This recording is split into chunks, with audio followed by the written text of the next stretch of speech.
Twitch Jete. TV. Teenage. Watch it, Brews. All right, I'm gonna close down the Discord. I'm gonna close down Discord because I don't need it running. It's just like Garbo going.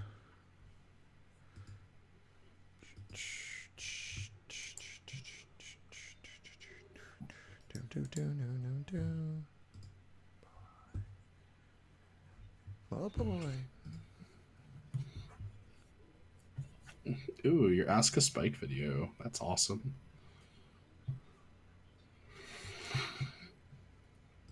Wait, what? I was just looking at some of the past videos. You get what do we got there? We get some What? excellent playmats. Hold on. What?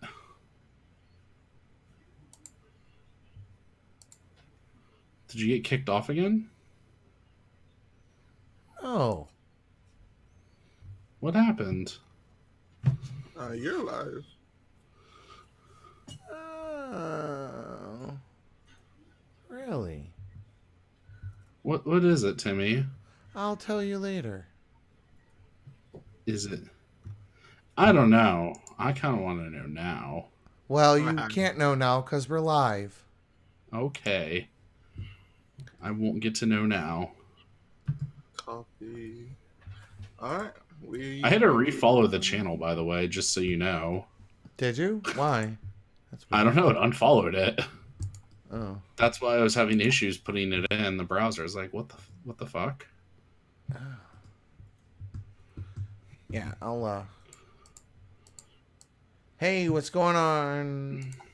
Seems like your cellular browser source is offline. Hello? Check, check. Can anybody hear us? People watching, can you hear us? Let me. Yeah, I can hear. We're good. We're live. Like we are, mate. We have audio. Yes. We have audio. Why is the video dying?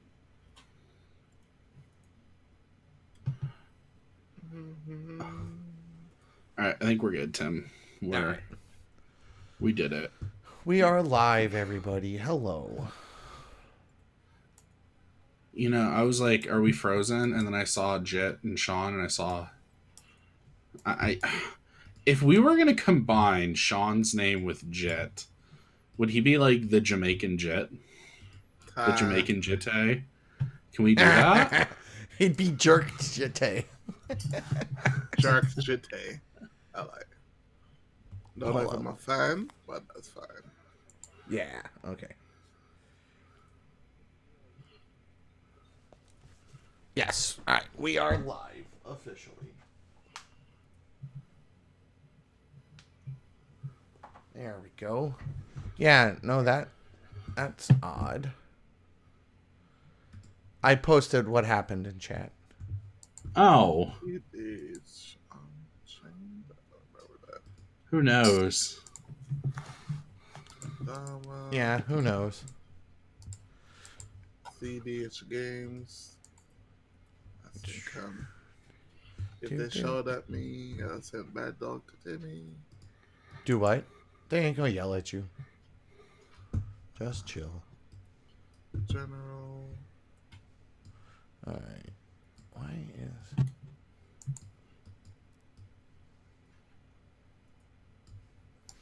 Alright. Perfect. Huh. That's weird.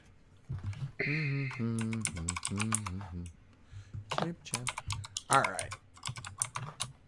Try hard. Where's their content?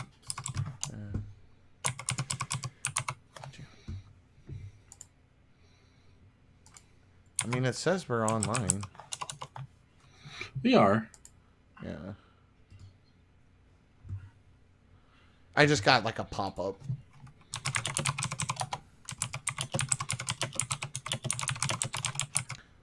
Ow. Okay, Richie. I get it now. What was it? Oh. I'm not worried about it. Oh, did I get in trouble? You did not get in trouble. You did not. All right. Back to adding the ramp. Is it because there's a certain H word in there? In that post? No, I don't think so. I think somebody's just being a shit. I'll message Shaper later about it. Whatever.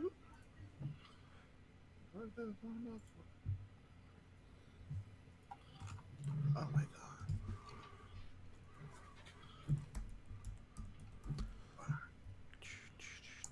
Finhornels. Dockside. I think we need to at least try to get Dockside in here. I think Dockside's kind of a requirement. Hey, Jay, how's it going? Hey, Jay. So, Utopia Sprawl is a consideration, but it's like $15. So I usually don't, I haven't been putting it in a lot of lists lately.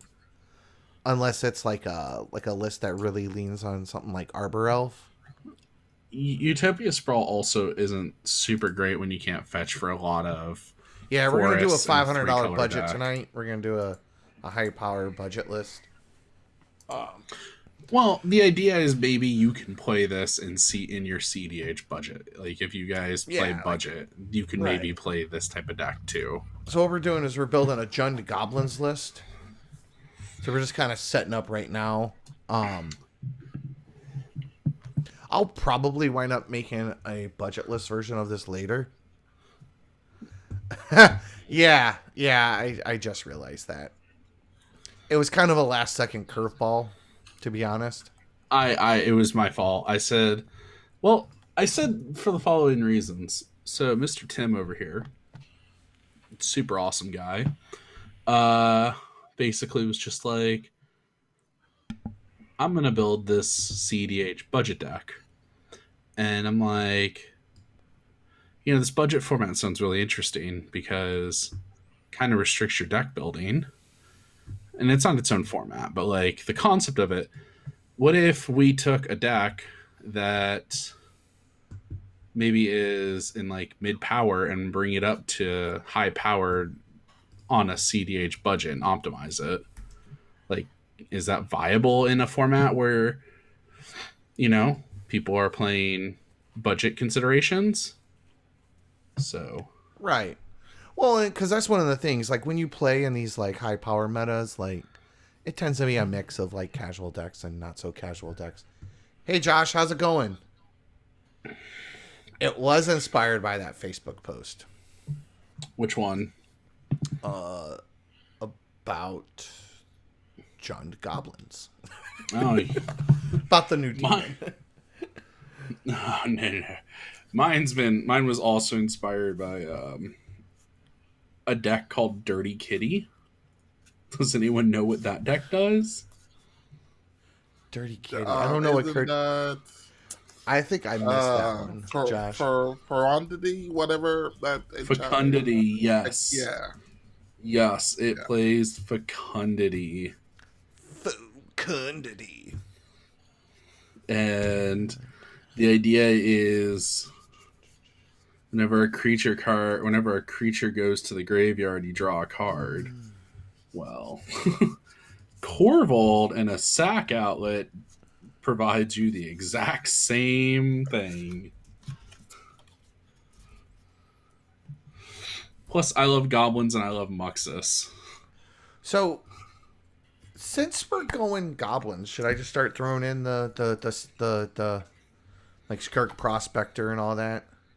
Yeah, I think that's totally fair. So, like, Skirk Prospector. I'm gonna throw in my boy Impulsive Pilferer, Ignoble Hierarchs in there already. We're gonna get Goblin Matron. Goblin Lackey. Yeah. I don't know if we can make Lackey work, but what? Do we want Snoop? You can't play a Goblin deck without Lackey. Are we gonna do like the Kiki Snoop pile?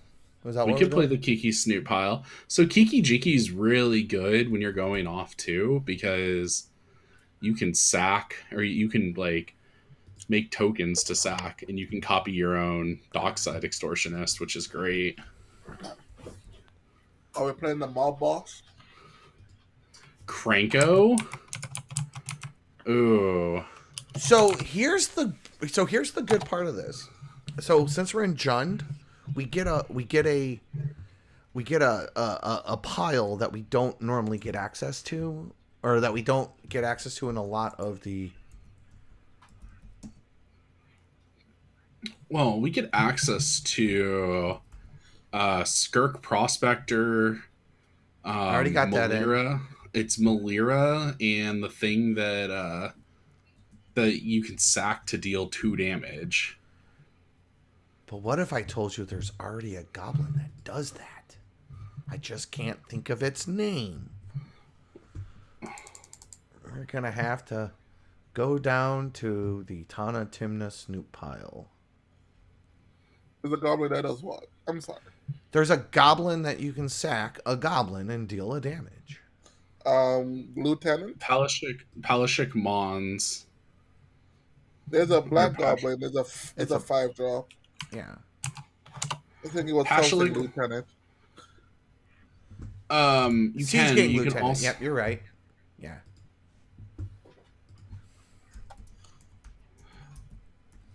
There's also the red one that when the ETBs make 3 goblins, second goblin deals the damage, I believe. Or Sling Gang Lieutenant. Sling Gang Lieutenant, yeah. A Goblin Ringleader is something we definitely get to play, by the way. Mm-hmm. Hold on, I gotta find that.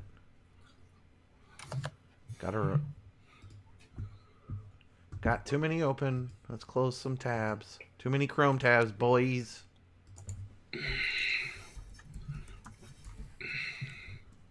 Sling Gang Lieutenant. All right. So here's the thing with Sling Gang Lieutenant. It's a 4-drop that when it comes into play, it makes 2 goblins. And then you just sack a goblin, target player, loses a life, you gain a life. But here's the other deal. With Corvold in play, it's a draw 3. Like, it can be a 4-mana draw 3. Right. And drain, which is great. Is Corvold or John our commander?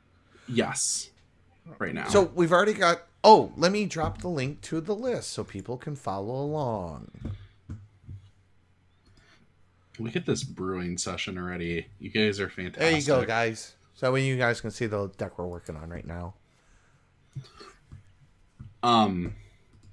We can play Goblin Sharpshooter as another finisher, too. Yeah. Well, Josh, why are you saying bruh? What? We're doing a Snoop pile. I got the Snoop parts in. I'm getting it all together. Torch Courier. So the nice thing about Goblin Sharpshooter is, once you've made all your copies of Kiki Jiki, if you remove Kiki from the top of your list, you sack a goblin, or you sack a creature, you untap Goblin Sharpshooter, all of your goblins gain tap, deal 1 damage to target creature or player. Oh, yeah. So, like, Goblin Sharpshooter is totally a thing you can play in this deck. Birds, Dragon's Fodder. You know what we are going to run? Because we can tutor it up with Goblin Matron. Tarfire. We can run Tarfire. We've got Ringleader in here, right? Like, that's... Ringleader or Recruiter? Both. All of the above. No. Why is Wall of Blossoms in here? It was just generic ramp. It's probably coming out. Wall of Blossoms isn't ramp. Or it was supposed to be Wall of Roots, but it misclicked. Okay. Removed. Goblin Crater Maker. That's a good one. I like that Orcish card Lumberjack a lot. was good. Crater Maker is really good. What? Is there a reason to play Engineer? If we're on the mob boss, then you could play Umbra Mantle. Well, we haven't gotten a mob boss in there yet. Sir, I'm gonna need you to speed up then. I'm sorry. Scryfall only populates as fast, and I have sausage fingers. Do you see these Shrek paws? They don't type fast. Listen. You know, y'all can rattle off cards at a rate of about 15 to 1. I'm gonna need you to give the man who types for a living editing rights, so we can get this speed up. I can't give him editing rights because it's on my screen. You know, shame on you, Tim. Shame on you. Poor Tim. There's this thing called physics that This- does not allow me to have me running the stream, him updating the deck, and it update in real time on the stream. That's fine. Sometimes the delay is necessary. Ooh, do we play Goblin Lords in this? Like Goblin Trash Master? So Trash Master It's coming. Trash Master is one of the few goblins that aren't terrible because you can sack a goblin to kill a card. The cards that don't let you play stuff from your library. Cage, yeah. Cage, Curse Totem. Well, you can't Curse Totem. You can't do, Sean. Yeah, he's right. You can't kill him. You know, Gem Palm Incinerator. Gem Palm Incinerator. How about do we want Warren Instigator? What am I missing? Can we not destroy Curse Totem? All right, Sean. What does Curse Totem do? No, I want you to explain this. I want you to explain this to the chat so they understand. Whatever. Come on, Sean. Explain it to the chat here. Come on, Sean. I got it. Yeah, the chat might not get it. So go ahead and explain it to the chat. We've got Sling Gang, Lieutenant. We don't need the Fanatic. Josh? Redundancy. I agree with Josh. Redundancy. Warren Instigator might be a card we want to look into. I already put it in the list. Sweet. That's the sigh I'm looking for. That aggressive sigh. I would play Sharpshooter. Oh no, we're putting in. Not only are we putting in Sharpshooter. Mog War Marshal. Yes. Y'all are crazy, man.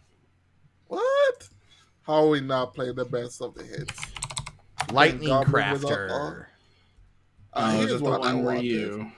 Oh, you have to pay 1 and a red for it? Oh, that's dumb. Mog War Marshal's really good. I do like that. See,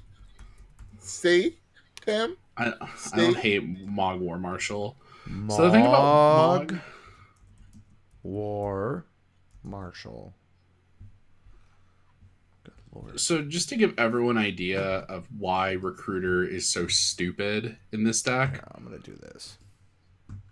If you have any way to sack Recruiter, you can start going through your pile, and Mog War Marshal's cheap enough where it can generate mana off of Skirk Prospector and let you get to cards and let you draw cards. So like you have your Skirk Prospector, you Recruiter, you sack the Recruiter, add a red, cast the War Marshal, you make triple red, draw your 3 cards, and you're off to the races. There's a lot of things you can do with that mana, including casting Tarfire like Timmy wants to do. I mean, I just like Tarfire because it's like a removal spell. You just like Tarfire. You just want to play Tarfire in a deck. Now, the real question is, do we want to make infinite mana and kill them with Goblin Cannon? Or Goblin Bombardment because the memes. Oh. I mean, if we really do the memes, why don't we just do Goblin Charbelcher? Ooh. You just draw all the non-land cards out of your deck. No, you draw all the lands out of your deck and then kill them. Yeah, I know, but you not. I'm. That's a meme. Goblin Churgeon, isn't that the one where you sack a goblin to regenerate a creature? There are better goblin sack outlets than that. It's protection because it'll do any. Yeah, it regenerates Corvold. Oh, okay. Goblin Shurgan? Sure. Mm-hmm. I was wondering, what's the card that you sack a creature to add? Um, it's like you sack a creature and you add 1 mana of any color. Is it Phyrexian? There's Phyrexian like Not alter. Phyrexian altar, but that's like And $80. it alter? Alter is the one that mills, right? No, Phyrexian altar makes 1 color of any mana when you sack a creature, but the problem is that it's like a bajillion dollars. Hey Joe, Joe. what's up, dude? So, all right. So we're gonna probably wind up winning with either Lightning Crafter or Snoop. Are gonna be our wins, like our hard win cons. Well, I'm not a bit done finding goblins. Well, we're not. I mean, we still have like 40 cards to add to this deck, dude. So calm down. Also, dude, I need you to add my goblins, sir. what goblins do you need? Oh, I'm sorry. No, you're supposed to Smithers. Add my goblins. Thank you. Chop chop. So what goblins do you want to add, Sean? Did you want to add Goblin Trashmaster to kill Curse Totem again? No, okay, all right. We're just not gonna let that go. That's fine, Richie. Troll me if you wish. Legion. Oh, you'll War troll me Boss. back. I already know. Legion War Boss. No to the Legion. To the boss. Okay. How do Feel you? hesitation. What's Legion? How do you spell Legion? Legion. War. Bounce. Bounce. Bounce. All right. Whoa. What is that tater in? Bounce. Is that on my? That might be my keyboard. I'm sorry. No, somebody. So all right. So Legion War Boss at the beginning of combat. Create a 1/1. Oh, what about Goblin Rabble Master? Oh, rabble. Did we get Krenko in here yet? No, slow ass thing. Krenko's probably right to play at some point. You gotta play Umbra Mantle. I don't know why you're playing Umbra Mantle, actually. It's not Umbra Mantle. Where's the damn... What artifact Umbral Mantle goes is the into one where this? you pay 3 and untap it. And goes Yeah, that's an infinite Umbra Mantle then. with And then- Krenko and... Honestly, I would rather just have regular Grenzo. Like No. mono red Grenzo. Oh. What does he do again? He goads and exiles cards from the top of libraries. Over the mob boss? You want mono red? Hold up. You want mono red Grenzo? Are you sure, Timmy? You want mono red Grenzo? He's almost $15. Oh no, I don't like him that much. Empty the Warrens. Empty. So here's the deal: empty the Warrens if you can build a high enough storm count with Skirk Prospector in play. Oh, you just go off with Corvold. like whoever said empty has played Dirty Kitty. They know that's what that deck is Thanks built for the around. follow, Orthodox Bird. Ooh. Treasure Nabber, Torch. I already got Torch Courier and Crater Makers in. Oh, I did drop the link to the list. I will drop it again if anybody doesn't have it. Yeah. Goblin Chieftain and Goblin. What is it? It's Goblin War. I already added War Chief. War Chief. And Goblin Chieftain. Goblin Chieftain gives you haste. Gives your goblins haste.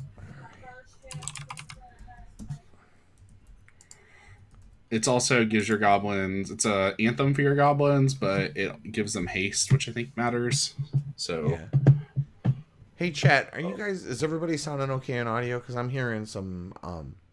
Sounds like maybe my connection is not the best or something. Bushwhacker. Waka waka waka. Goblin Ooh. Bushwhacker. we can go wide. We can Jamaican get big. dude is a bit quiet. Well, I can turn him up, but that's Well, not... no, I'll get closer. Don't turn me up. I'll get closer.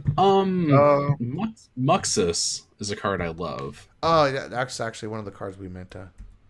Muxus is so. If you guys don't know what Muxus does, It's a legacy staple in Goblins, and I was playing Goblins in Legacy on Moto, and just casting this card, just putting it into play off a So when lackey. it enters the battlefield, reveal the top 6 cards of your library, and then put all goblins with CMC 5 or less. So you stack your deck with. Are we playing Goblin Pile Driver too? Oh my god! See, that's How where I are was we going, gonna and eat? I saw We're Power gonna Driver would eat be a someone little off the cute. earth. But if you said Power Driver, I'm on board. Are we gonna play some extra combats? Just yeet turn creatures sideways and yeet. What was the artifact that goes infinite with or freaking boss, my With boss? Krinko, Yeah, there's isn't there 3 an of artifact them. that what is it? There's Sard of Parins, there's Umbra Mantle, and then there's the Shaman Staff. Does the armor mantle need a second piece? They all need a 3rd piece. They all need a third piece. Yeah. Grenzo is a Grenzo- goblin, but goblin he's $15. So Krinko requires the 3 pieces for Krinko are Krinko plus Prospector, and then plus the untap effect, and then you need to Yeah. have 3 goblins in play, at least. Which is not So hard you need enough. 3 goblins to be able to sack plus net goblins. So actually you need Krinko, Prospector, and 2 other goblins, because you have to tap Krinko, make 3 plus X, sack the 3. They use it to untap them, because the sword and the staff both cost. What do we think about the new what's the new battle cry goblin called? New No battle cry. idea. I didn't even know there was a new Battlecry Goblin. So how does new battle cry goblin, what's its name though? Oh, Tim, Goblin, a Necromancer. Goblin and It's a red green goblin that is each spell you cast that's red or green costs 1 less. but that's not a battle cry goblin. No, I'm no, trying- I know. I don't know what the Battlecry Goblin is, but I was saying that's a good goblin to consider. Oh, he's actually called battle cry goblin. 2 goblins you control get +1/+1 till end of turn. Whenever attacks, if you attack with creatures with total power 6 or more, create. I like it. It makes tokens. I'm on board. All right. What about Earwig Squad? Is that Eh. the one where you can exile 3 cards? Yes. And if So I'm just asking. 10th Street Hooligan is another one. 10th Street Hooligan doesn't work off Muxus, by the way, or off No, you have to pay the whatever. Yeah, but I like 10th Street Hooligan. I would probably play that. I think that's like a really good. So far only Dockside, as far as I'm aware. I have not sorted by pirate.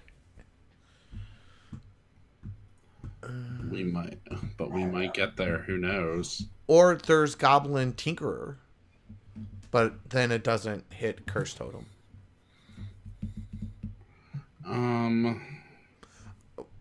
We also need Abrupt Decay.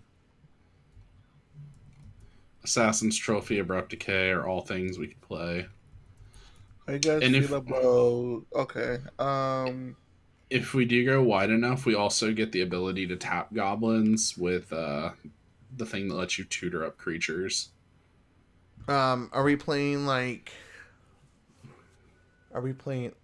Shatter Gang for removal? So the problem with Shatter Gang brothers. Yeah.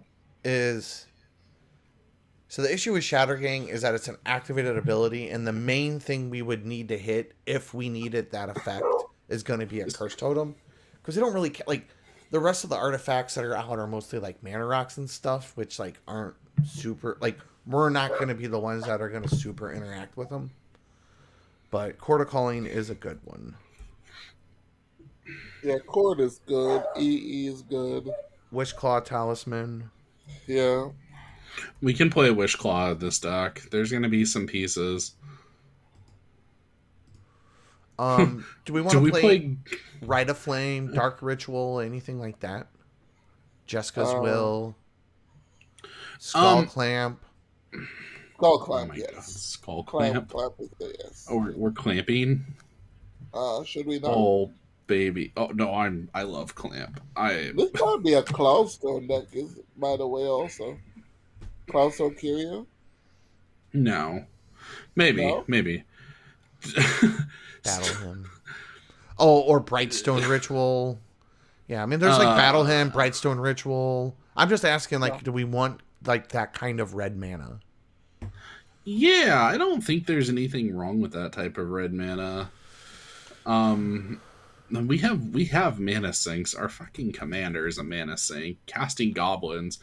Once you start going off with recruiter, you're probably bottlenecked with what you can cast.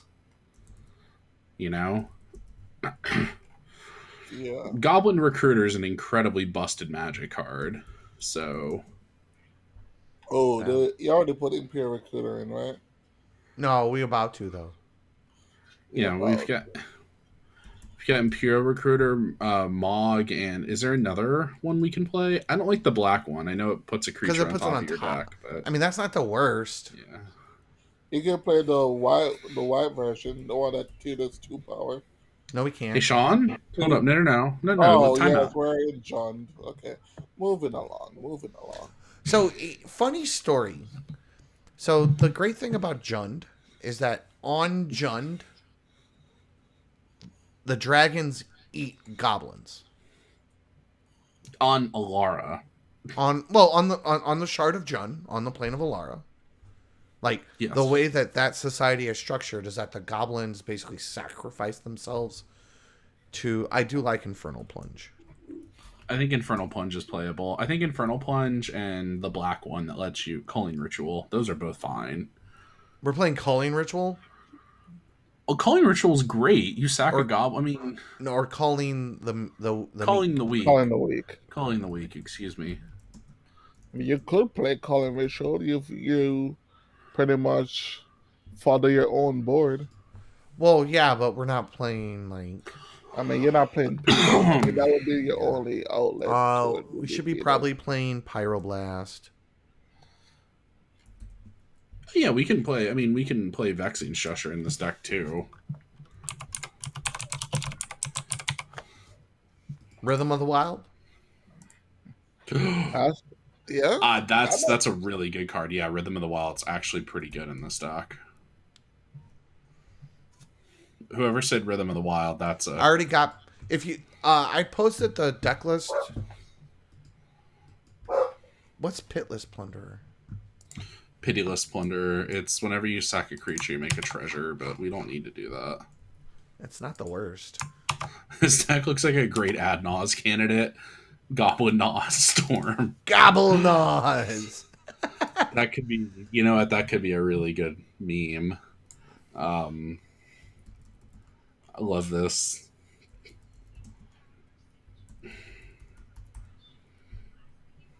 Nope, that's not coming up. Burning Emissary only adds... Yo, homeboy is... Yeah, no, not for $12, and he's not... If he was a sack outlet, maybe. Who? Maybe. He's $12? Pitiless Plunderer. Why are these cards worth so much? It's an uncommon. Like... Oh. Do we play Perforos?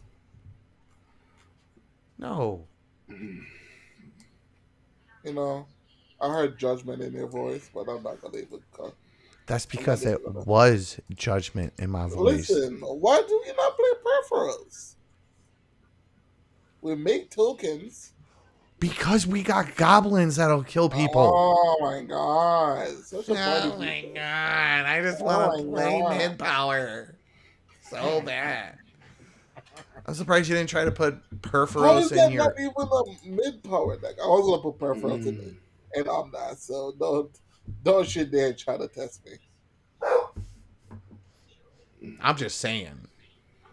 Oh, um, I don't want to we win that want way the either. Not with Perforos. so It's Oh just. so no, we, okay, you don't want to win that. Okay, we listen want here, the Chat chat. agrees green. with me, Sean. Listen Chat here, agrees chat. with me, okay? We want Perforos the is good. Tinderwall. We want Tinderwall. Yeah, Tinderwall's pretty free. I meant to have Tinderwall in here, but I hit the wrong button How and do did you wall not mode. want Perforos? Like chat, give me a solid reason. Is it Joe? Hey Sean, if you shut up, we'll play Jet. No, Is that a listen. solid I reason for mean, you? no, it's not a solid reason. Jerked jite. Okay.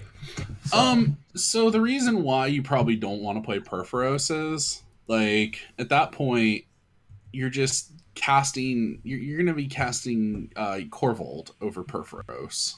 Like if What? you're going to cast something, Perforos what are is you going to put already. Perforos?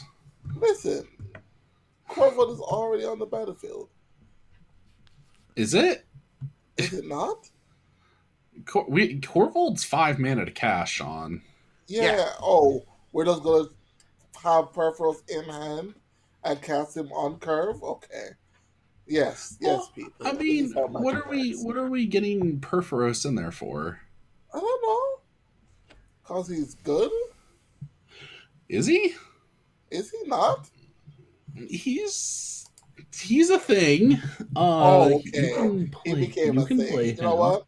The minute he's a thing, I will not be having this discussion. What about Lotus Cobra? Do you I need do mana? think Perforos is pretty sweet, but not in this deck, unfortunately, Cobra? Sean. Any Cobras? No, no to Cobra. Okay. Um, Moving on. What oh, about Posh Mons? we said Posh Okay. as a way to deal one. Well, he also is a token generator.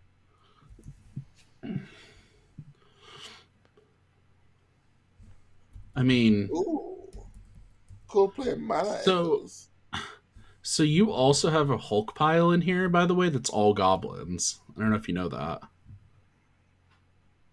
We do? Yes, Oh, it's PAS. you can make infinite red mana. You use Grumgully. Which one's Grungly? Go back to your EDH rec.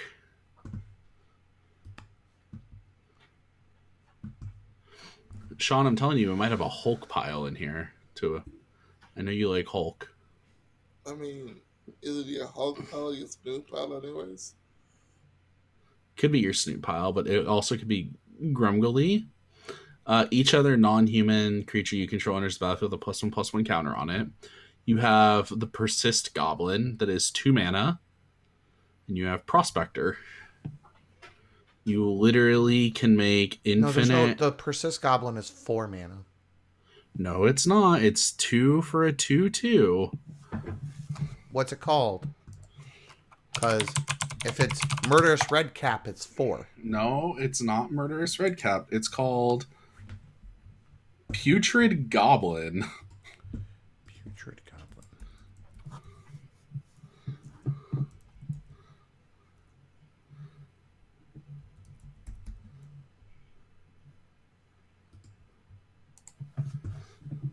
Oh, it's just a 2/2 with Persist. Yes, and it's a goblin. You basically can draw your entire deck out with Grumgully, Putrid Goblin, and Skirk Prospector. Oh, and All Well, no, because you only have red, so. all you literally need to do is Ringleader. What? You play Ringleader, you get Muxus. Not Ringleader, excuse me, Goblin, whatever it is. Not Ringleader, my bad. Goblin Recruiter. Okay. You get you if you can then go ahead and play your pile out, or if you have one of your Mogs, You attack, you put Muxus in, you put all those goblins from the top of your deck into play, and you kill your opponent.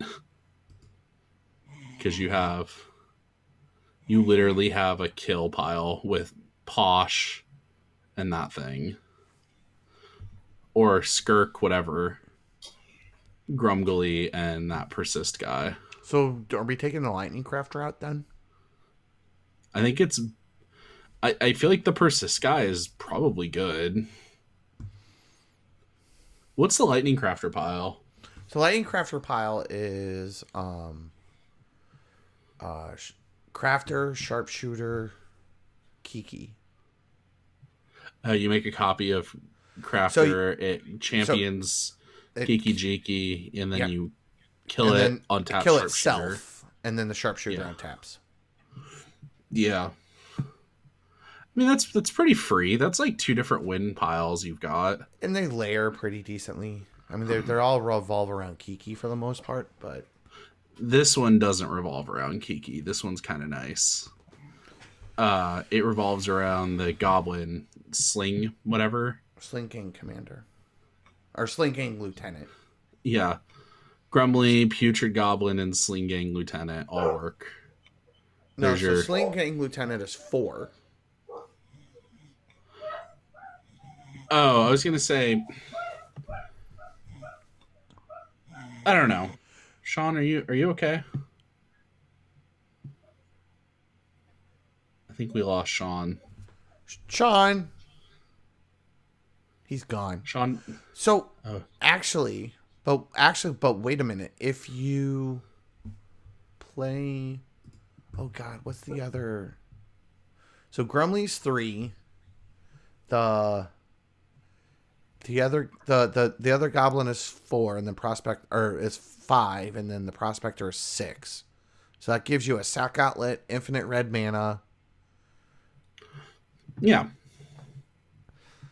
So is there a way to double Hulk pile? Nah, that's too much. I think we were playing Hulk at that point where... Yeah, no, we ain't trying to do all that. I think that just kind of... Well, I think that you can play Muxus in the same way you can play Hulk. Maybe. I don't know.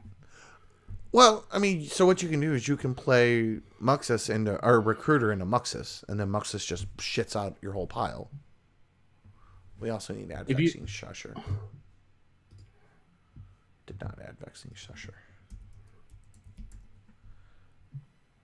Yeah, so it's Goblin Recruiter. That's what I was going with. I'm sorry, I'm super tired. So swing with Goblin Recruiter. You put Muxus, or you put Ringleader into, or not Ringleader. You put Recruiter into play.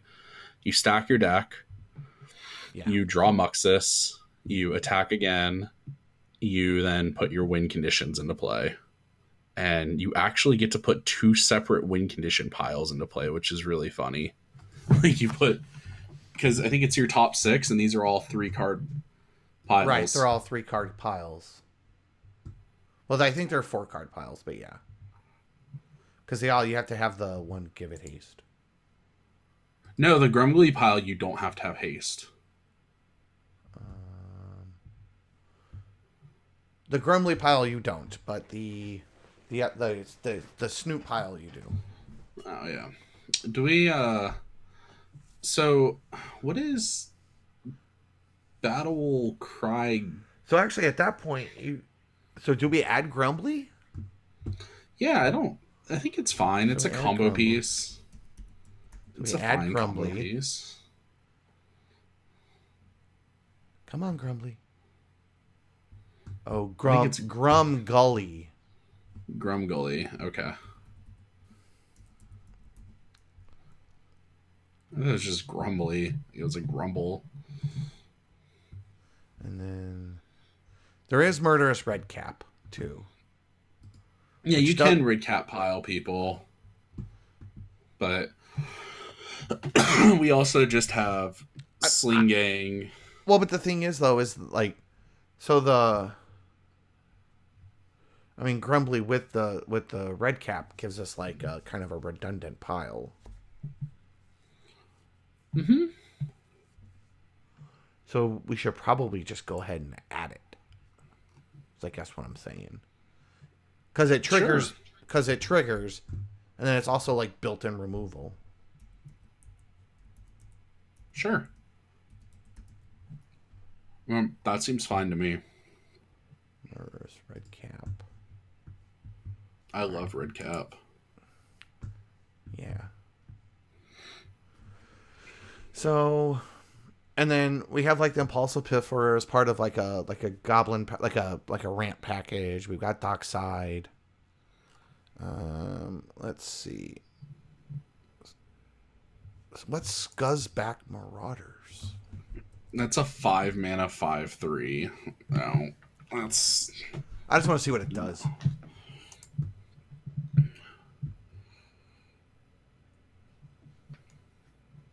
Oh yeah, it's just with persist. Okay. Now there is a the really Well, hold funny on. thing Did we is get the last piece then? Or I feel like we missed a part. So I got the putrid goblin in. I got it's the literally grumbly, the red cap, and then we have the a okay, prospector, and we have and we have the prospector Churgen. and the slinking. All right. Yeah, and slinging. So we've got enough to like sack to go infinite. Yep. All right. Let's see. So like one other card I wish we could play, but we can't tutor up is Metallic Mimic. But in the Hulk piles, people played Metallic Mimic. Why can't we tutor up? Because it's a shapeshifter, so there's Dog, no we're way in you can black. put it We on have top black of your tutors. deck. Hmm. We have black tutors. We do, but like, I'd rather focus on some of the tutoring first Right. and make sure we get that done.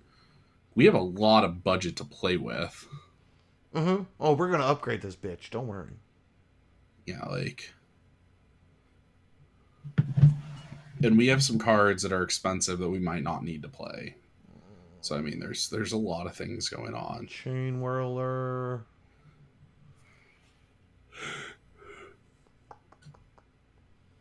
I'm just trying to see what some options are. No, I'm looking at them with you. I saw that someone suggested Tybalt's Trickery, I think, should go in. sure. And Red Elemental Blast.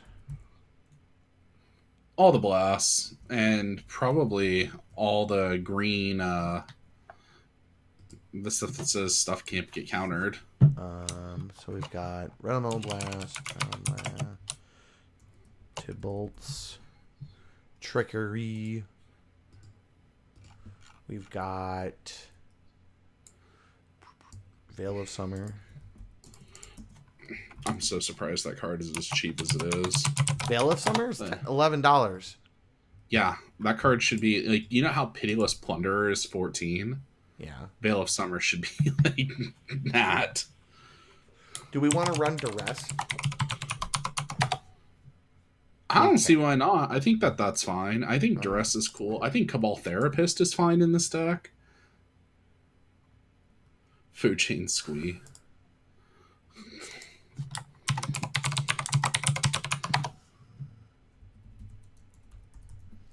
Duress. Do we want like Nature's Claim, anything like that? I like Claim, yeah. Oh, I think I might have upset Sean. Let me see if I can get him back. He fell asleep, dude.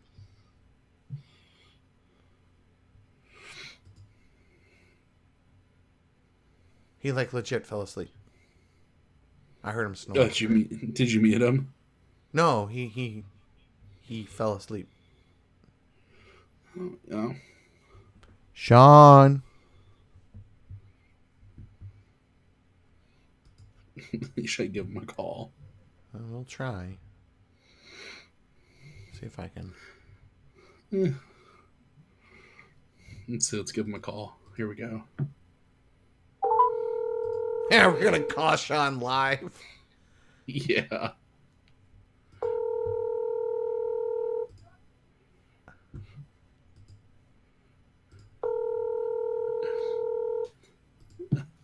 He's...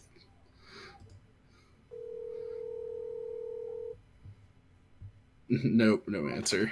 We tried.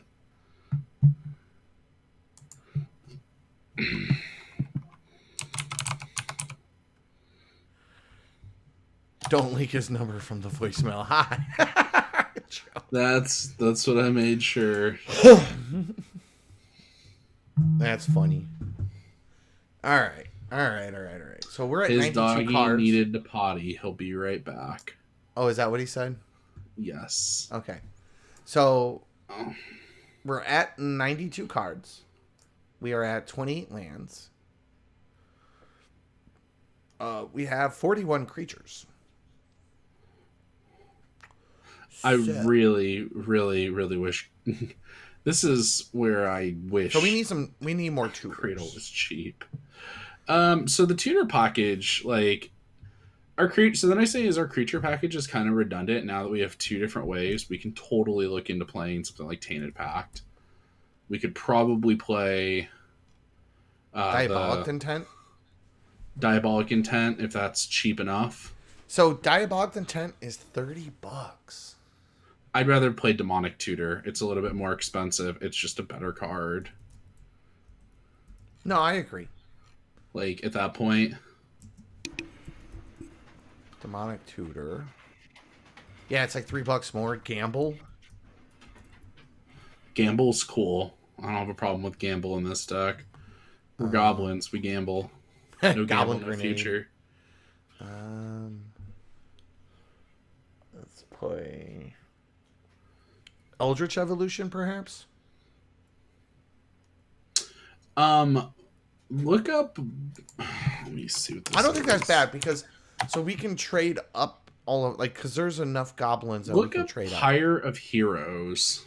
Pyre of Heroes. Yes, this card had a lot of hype around it. How do you? Oh, PYR. PYRE, yeah.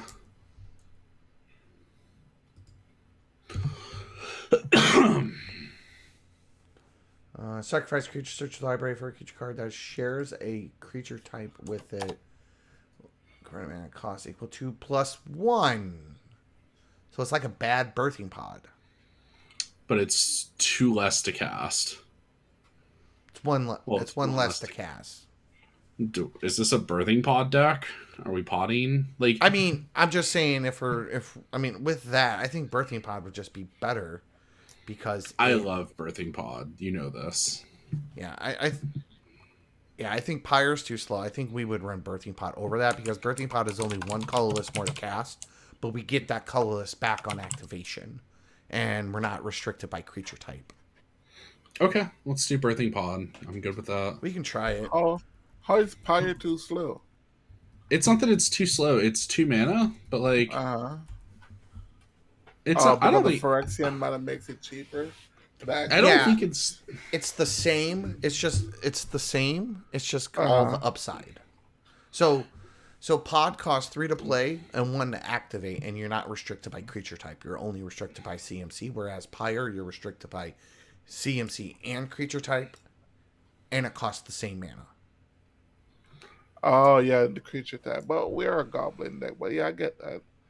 I mean, we can. So I mean, I would maybe say as like since it's 85 cents versus pod, that's like 17. Like sure, maybe. I think Pyre is definitely in a unique position, but you know the nice thing is we can get the deck cheaper and afford something. Pod's kind of like so those sorts of effects. I don't think are. Maybe they're the high point. I don't know if those are really what we want to look for. But yeah, I'm not like super on pod either. I'm just saying I would play pod over Pyre personally. Like I would rather get some more tutors in this list, like Eldritch Evolution. I like Eldritch Evolution. Eldritch Evolution's one of my favorite Magic cards ever printed. We've already got Court of Calling. We've already got Eldritch Evolution. Let's add Tainted Pact. Mm-hmm. We're not full on. We're not on a full on Tainted Pact mana base. Lord, what is that? Quest for the God. Oh boy. Okay. Quest for the what now? Quest for the Goblin Lord. What the fuck is this? Okay. Quest for the Goblin reads: whenever a goblin enters the battlefield, you put a quest counter on it. As long as it's got 5 or more counters, it gives all your goblins +2/+0. Green Sun Zenith is $25. Like at that And it point, doesn't we could tutor almost anything. play like Diabolic Intent or Ooh, what about that Grim new Tutor. Planeswalker that you can tutor with a creature tutor? The green isn't he black. like $50?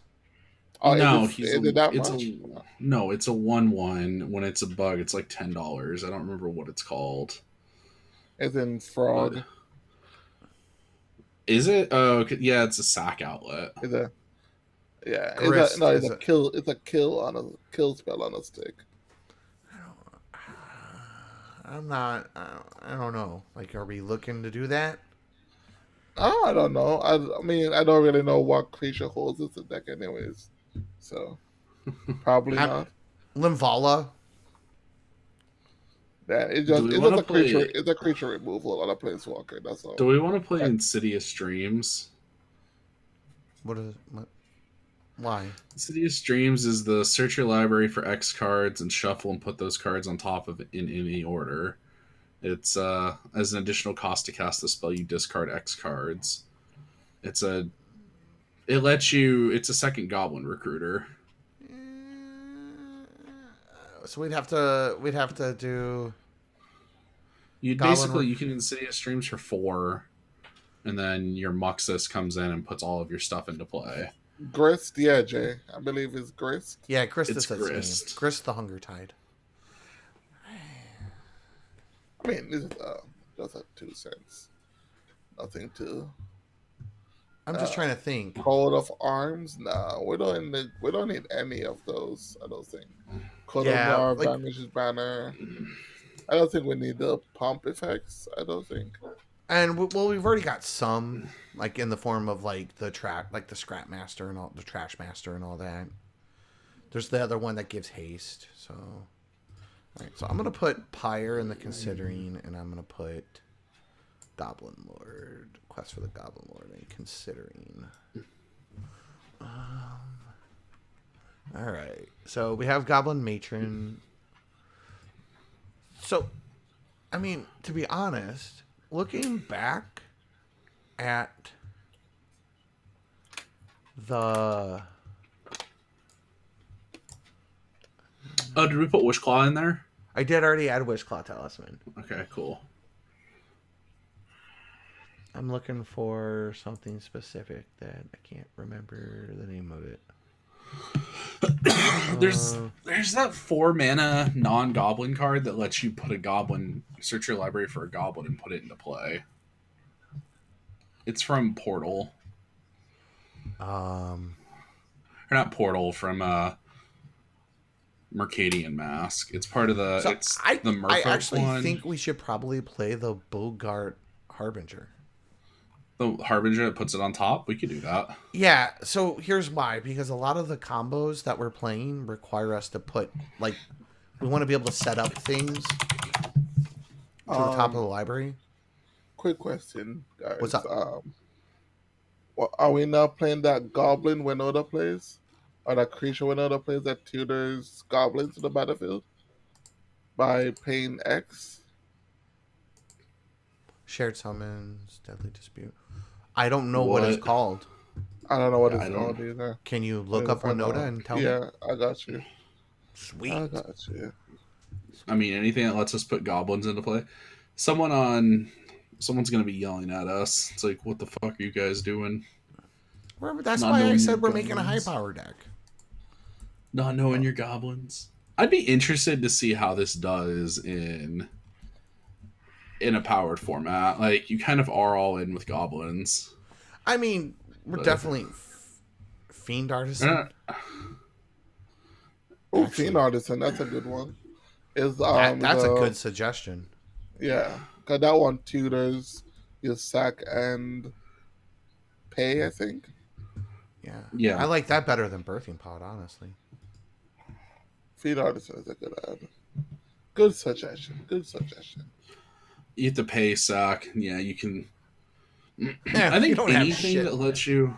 So What's up? here's my deal. Or here's what I was saying. I think anything that lets you put recruiter into play, and then off recruiter cast your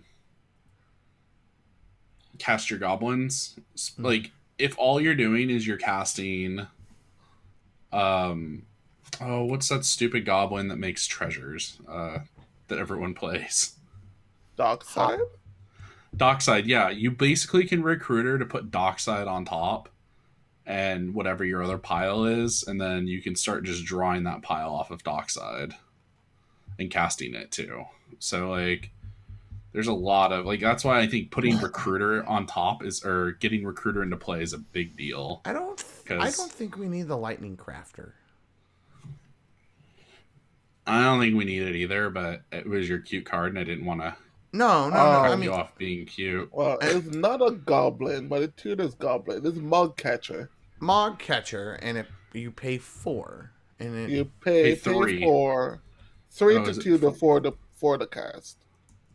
Search your library for a goblin card, put it into play, then shuffle. I think that goes in over lightning crafter. I don't think lightning. Like I think we already have enough Kiki combos, and we don't need another one. Does that make sense? I mean, that makes sense. I almost just want to build a Corvold Goblin deck now off of Recruiter. I mean, that's Because basically what we're doing. yeah. But I mean, like, Recruiter is so stupidly good. All right, so here's where we're at. So I'm not sold on this goblin cost reducer. Which Okay, one? we can cut it. The one that it reduces all of your red and green spells by 1. It's from the new modern set. Yeah, I Oh, don't think it's. the I don't, Oromancer? yeah, I don't think it's that great. No, you caught that. I never liked that card. Okay, we can cut it. I mean, I just suggested it Wait as a a minute. goblin. Yeah, I think we might be going a bit too hard on the paint. In the paint on the creatures. Oh, 41? Maybe. Maybe. Good call, good call. I didn't know we were at 41. That's pretty. That's pretty Well, that's why redundant. I'm trimming some stuff. I wish there was more ways we could tutor Ringleader into play. Like Rhythm of the Wild and Wild Growth. How many creatures are we playing? 41. We just talked I don't know, about. how many creatures are we planning on going down to? Oh, I don't know. But I think that's something like the Legion War Boss isn't that great. It's just kind of a filler. we can cut that. That's fine. Rabble Master and War Boss are pretty. I think Rabble Master's okay. Rabble is okay? Okay, yeah, sure. I said okay at this point. Like we're not at the point where we're like we still have like 2 slots we need to fill, and we have like I could see the argument for cutting the Rabble Master like pretty easily. Do we cut Pile Driver too? Okay. Before we The responsible thing is yes, we cut Pile Driver. The brewer in me and the person who has 4 wants to beat a Crom player with a Pile Driver. 4 onslaught pile drivers. It's like, let me play with my foil pile drivers in EDH, please. Let me play with 1. I mean, I think if we cut Rabble Master, we cut Pile Driver at that point. I take it library's too much money. Right now it is, but we can look on adding it in a minute. Okay. Well, we can even play Cheap Cradle. Oh man, what a terrible day this is. Cheap Cradle is expensive now. They made a new Cheap Cradle that costs 2. Oh, are we playing with like? No, that's elves. What's the new Cheap Cradle? I saw the. Is it elves? It's an elf. It's a 2-drop 2/2 that taps for mana equal the number of creatures you control. It's like $12. It's triple green. Growing Rights is like $40. Yeah, that's the. Yeah, Trust triple me, green I was cradle I wishing we think could. should be added in. Trip My two cents. the yeah, Circle of Dreams Druid. We could Circle. probably get rid of Goblin Ringleader if we had to cut a creature too. Hold on. All right, so that was $21, and Solar Library. I'm going through and looking at Goblins. I love Ringleader, but I don't think. Sorry about that. Bless So, you, bless you. sorry, guys. All right, so I think we cut Rabble Masters out, Pile Drivers out. Like they're cute, but they're not really like. Are we relevant. playing Goblin whatever that is? Churgeon, because Yeah, it's a sack it regenerates our stuff. Really? Oh, okay. Well, it's a free sack outlet. Okay, sure. On that part, I can understand. Yeah, it's a free sack outlet that blinks removal. Like it's not. It might not make the cut because we have Prospector and we have Sling Gang, but Goblin Power Sean? Driver. Pal. Now, Sean, we have an infinite mana pile in here. I don't know if you were there to see it. What about what? Whoa, hey, what about? I was not. What about Mayhem Devil? If you make it, I'm okay with Mayhem Devil. I've been a fan of Mayhem Devils? I love Mayhem Devil. It's just not a goblin, but I do love Mayhem Devil. Mayhem Devil. Why has it got to be a goblin? Because it's a goblin. This is goblins. Why are we playing this weird Goblin Shaman? Which one? Grumgully the Generous? Okay. Grumgully? So, Oh, Grumgully. you were absent for this part. Yes. Explain to him. So, is it Grumgully? Grumgully? Grumgully the Generous. Grumgully the Generous is a 3-mana 3/3. That's your non-human creatures enter the battlefield with a +1/+1 counter on them. It's a goblin, by the way. Sure. Super important to know. Sure. Putrid Goblin is a colorless black for a 2/2 with persist. Sure. Skirk Prospector makes infinite black mana, or infinite not black mana, infinite red mana with that combo. Or Murderous Red Cap. Yeah, or you can red cap with this too off of a recruiter into a Muxus.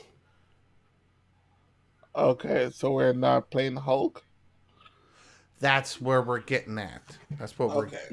we're kind of paring it down so that we got these couple of layered Hulk piles. All right, then if you're playing Hulk, I would change the Goblin who is a free sack outlet, but it's just for goblins, into an actual sack outlet. Well, we're not there yet, and we also have bombardment as an option that we haven't looked into. Yeah, but you're also a creature deck, which you should play creature sack outlets. All right. So are we actually going to add the Protean Hulk? Are you not? So if we play the Protean Hulk... We've been playing the tip with it for like a half hour, honestly. If we play the Protean Hulk, well, I don't want to play the triple green crappy Gaia's Cradle creature. That card is never going to get cast. But we can definitely play the Protean Hulk. All right, triple green. It's that crappy Gaia's Cradle creature, Tim. That card is never going to get cast. I don't like how you're calling that word. I'm going to need you to... It's not a crappy creature. It's just never going to be cast in this deck because it's triple green. I think if it wasn't triple green, we could probably get there. Yeah, why has it got to be triple green? I know. I'm not it's like probably to prevent bonkers things, but Elves is going to play it, so... I mean, Elves is going to play it. It's like $20. Yeah. All right. Well, we have a Hulk, boys. All right, so we do need to cut the Churgeon.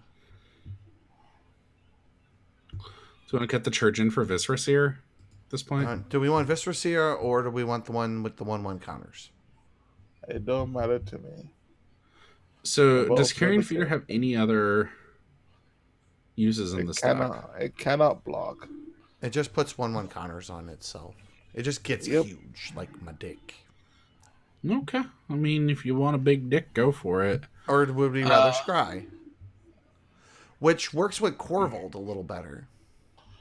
It does. But you I think always the- draw the card first. Because Well, but it that sets is up part the of next one. cost. It'll, Yeah, I mean, it'll. Yeah, I think we play Viscerus here. So then we're Sylvan probably Library playing. is $40. Then we're also playing Body Snatcher.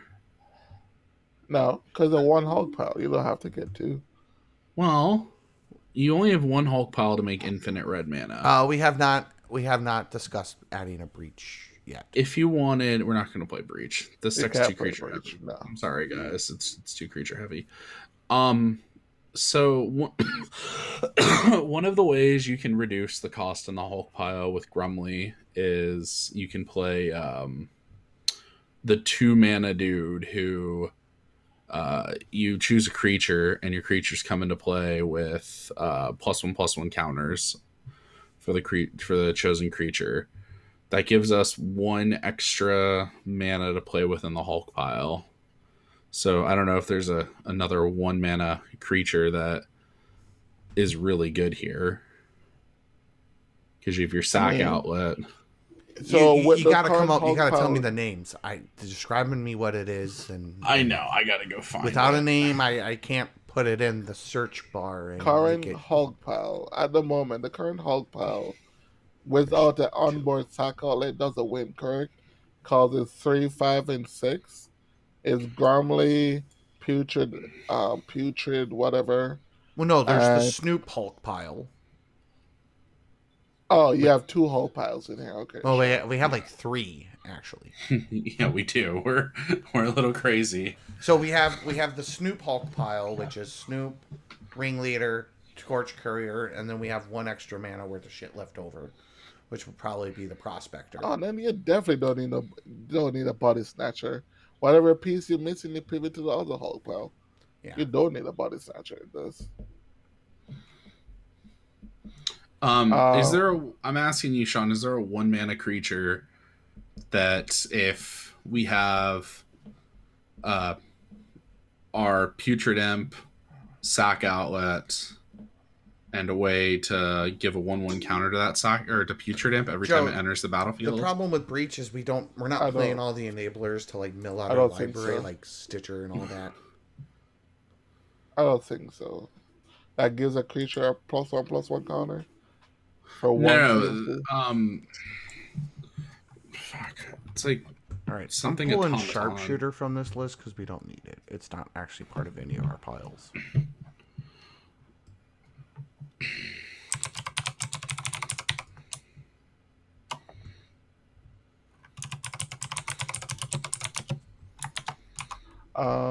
Also need to Richie's typing. We also need to find a space for Entomb. Oh, that's easy. Well, before we get to the Entomb pile, let's get the green enchantment that whenever you sack a creature, pattern, you put Hulk. Yeah, pattern's the easy one to put in. Because we're already playing creatures. Like, if you put a pattern on a Goblin Lackey, yeah, you attack with a Goblin Lackey. No one's a Mog Fanatic. Oh my god, yeah. Oh, baby. We should probably be playing Goblin Bombardment too. I like Bombardment, yeah. Yes. So, yes. I don't think you need though. Why do you enjoy putting both Pyro, Red, Anti-Bolt Trickery in decks that don't interact on the stack? Because that protects your shit. Ah, Tim. You're in John, man. Give up on stack interaction, that guy. But live the life of not playing blue. The stack is not your friend. I mean, okay. Not at least my 2 cents. If you I mean, other, when we need to cut a card, we got a card to cut then. touche. I don't think play one. I mean, I guess to ball trickery is free. I guess I haven't really been sold on that card yet, but I mean, it's like okay. Like honestly, I'd rather. Oh yeah. I mean, I we can worry about cutting. I mean, we still have like one card slot to go. We're like paring down our combo. yeah. We also want to get under 500. Like that's ideal. I mean, I can cut Sylvan Library and we're under 500. Oh, we've Sylvan Library in here. Okay. Oh yeah, cut library. We can find better card draw than library. Cut it, Well, we especially don't if you're need playing better card 41. draw than library. I mean, there is I mean, better we card sh- draw than library. we would like library, but like, it's very cost prohibitive. We can find better card draw than library. You're playing And we're 41 wanting to do the creatures. whole like Warren Instigator. Phyrexian Arena is $12. Like I would generally run something like Oakham Adversary or like Mindblade Render in that slot. First Just because, Arena is a good. He will play. I'll play a Beast Whisperer over First Arena in this deck. actually, fucking Beast Whisper's not bad. Yeah, We I'm can like, we cut can it. find Oh, better Azra cards. Right? Oddsmaker. Is Azra That's- Oddsmaker a? It's cheap. Do you? It's not a goblin, but do you? Do you want to play Oddsmaker over Toski? Budget wise, yeah, Toski's like $12, ain't it? No, Toski's like 5 unless it went up again. I mean, But Azure Oddsmaker is probably a couple cents. So it is. It's also a discard outlet for your Entomb pile. yeah, then yeah, true. Go for it.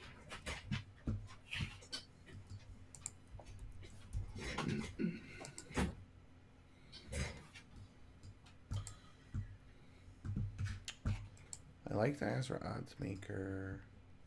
So I think we cut the Trickery. Actually, no, we cut Pyroblast because we don't give a fuck.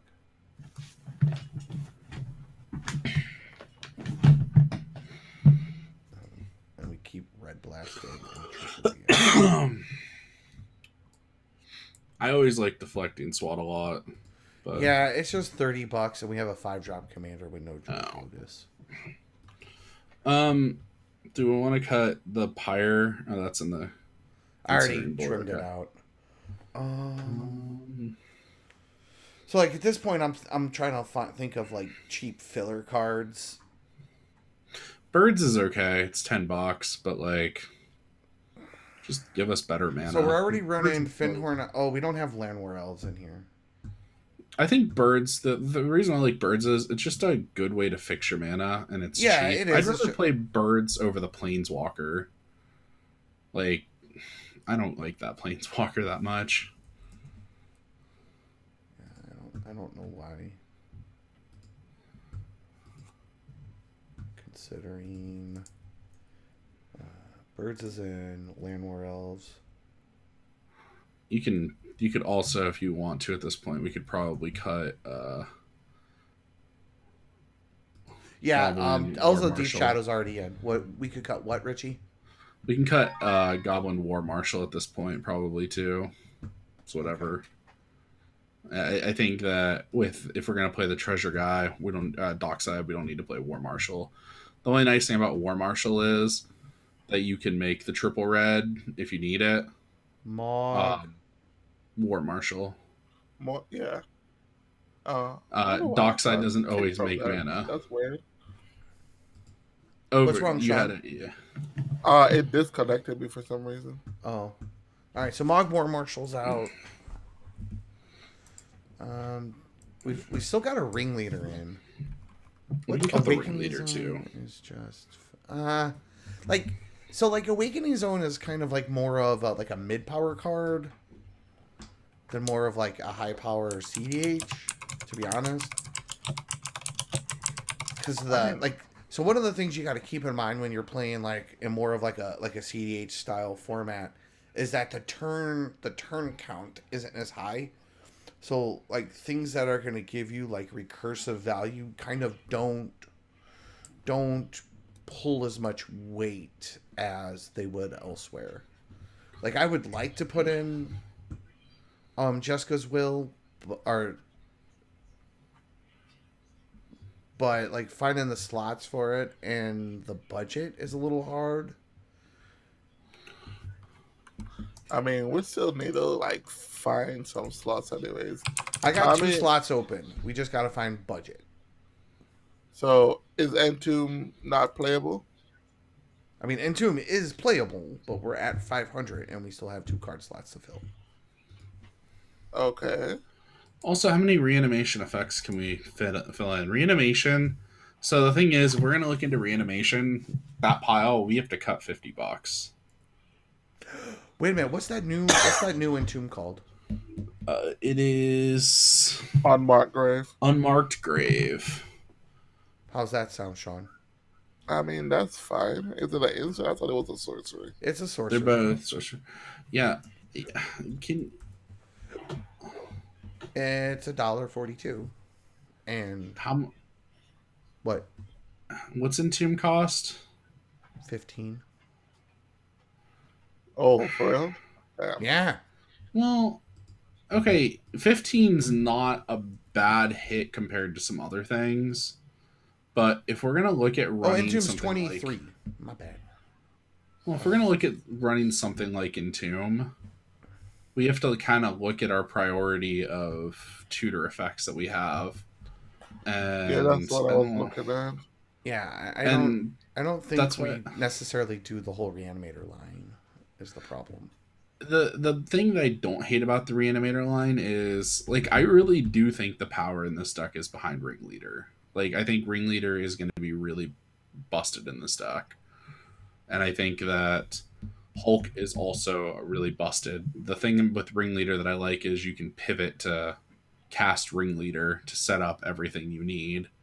With Hulk, you're kind of putting Hulk into play, sacking, and then sacking Hulk again. It's an So, $8 tutor, that's why. um, so I Isn't think we could probably Muxus get is rid of the 6, into right? Moxus is a six Muxus. drop, yes. It's okay. It's a six drop for $10. So yeah, but Muxus plus It's Ringleader is your yeah, it's a combo. that just ends the game. Yeah, I was Well, just looking Muxus, at money yeah. cards. Well, Muxus, That no, we just set up, yeah, not ringleader, recruiter, goblin recruiter, Richie, not ringleader. Recruiter, yeah, excuse me. We Yeah, can cut Ringleader. We're running low on goblins then. I I don't hate Ringleader. Like I mean burn our pieces. we have a pretty high goblin count, but our goblin count's not like, it's all combo pieces. Like we're not really trying to ringleader our way into goblins. You know what I'm saying? Yeah, that's why I'm If okay you cutting it. if you're cutting ringleader, then you cut Lackey then. So Lackey lets you put um Muxus into play. Okay. But we're not okay, sure. I just don't know if our goblin density is good enough for like instigator and lackey though. Like at the end of the day, like Okay, like it I makes mean, it makes me sad, you're but we're playing no longer. we're playing a lot of goblins, guys. We're still we at are, but 41 all of the goblins are creatures. combo pieces. Well, I what are mean, the non-combo pieces that are good? Like putting Circle of Snoop Truth into is already play. yeah. So like putting Snoop into play is not all that great by itself. Like none of our like Dockside, sure, Dockside's great. Chieftain is great. Matron's great. Yeah. Ringleader or Recruiter's great. Crater Maker is Critter okay Maker's with it. fine. Trash Master's fine. I was like, you could just cut Trash Master, but Yeah, like I mean that's what I think I think at this point what we really do is we kind of Putting Kiki Jiki into play is a pretty big deal. Yeah, that's true. That is like that might be the saving outlet is we put Kiki Jiki into play. Well, we put Ringleader into play too. Yeah, recruiter into play. Yeah, we put Yeah. Recruiter into play. And we put Muxus into play. I mean, there's so as a believer in DT, is it worth $35? I really would prefer an Entomb over a DT.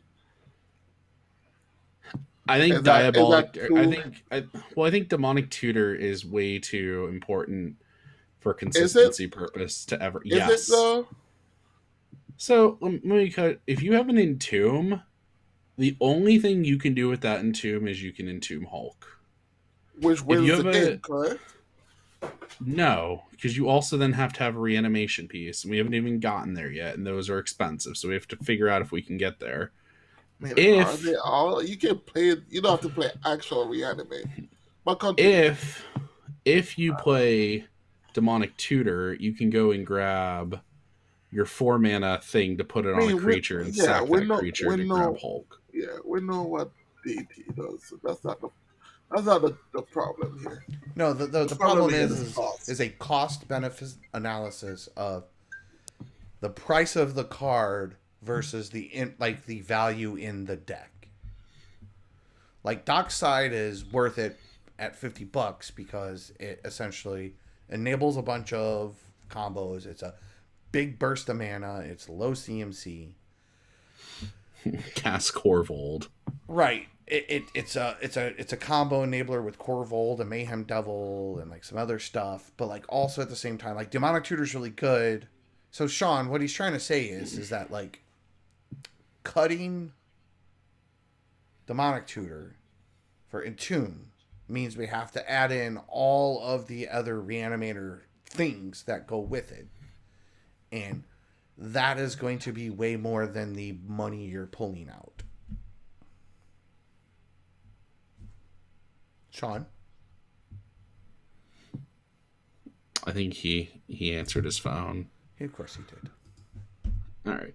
So we can't cut Cranko because it's $1.70, by the way. Never mind. That's the new Cranko in there. We could probably cut Trash Master. That's like the other one. Yeah. I don't know what we're killing with Trash Master. Like, I mean, we're hitting like just stuff. Can you read honestly, it's again? Also a sack outlet.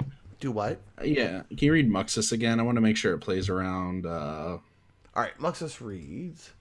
When Muxus enters the battlefield, reveal the top 6 cards of your library. Put all Goblin cards with converted mana cost 5 or less from among them on the battlefield. So it will put still in your library. It'll put all of our piles into play. So the one card that it doesn't play around very well is what's that one artifact creatures can't enter the battlefield from libraries? Grafdigger's Cage. So that's probably why Trash Master's still good. So if you want to add that back in, that's probably why Tin Street Hooligan's pretty good. Tin Street Hooligan might be a little too narrow. I think we could do better. I like Trash Master because if nothing else, it's a sack outlet and it makes the goblins bigger. Yeah. Yeah, right now Druid is like 20 something bucks. I mean, yeah, okay. All right, Sean. So our argument was, and you know what?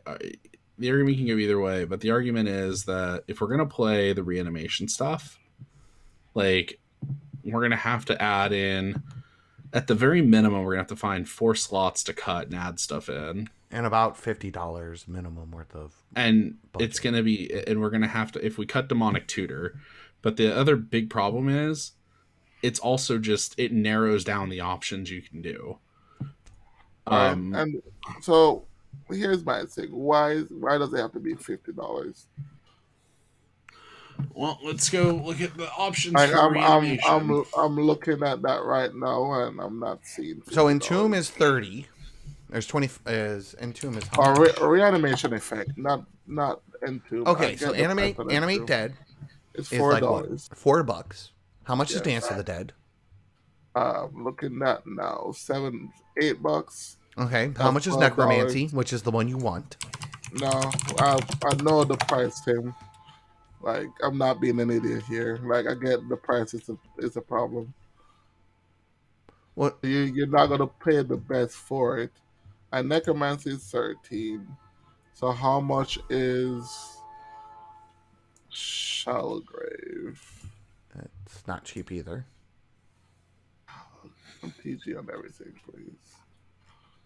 Shallow Grave. Dance of the Dead is more. $7. Shallow Grave Or is $8. $21. Corpse Dance. Corpse Dance is like $30, Sean. It's reserved list. It's reserved list, yeah.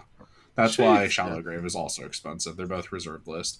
So Animate, the reasonable ones, Animate Dead is the cheapest, and that's $4. Yeah, that's So $4. Dance of the Dead is the next one. That's $8. $8. The next, and that's after going that, you're going deep. After that, it's Exhume Either that or Persist. or Persist, but we can't play Persist because it's white black, I think.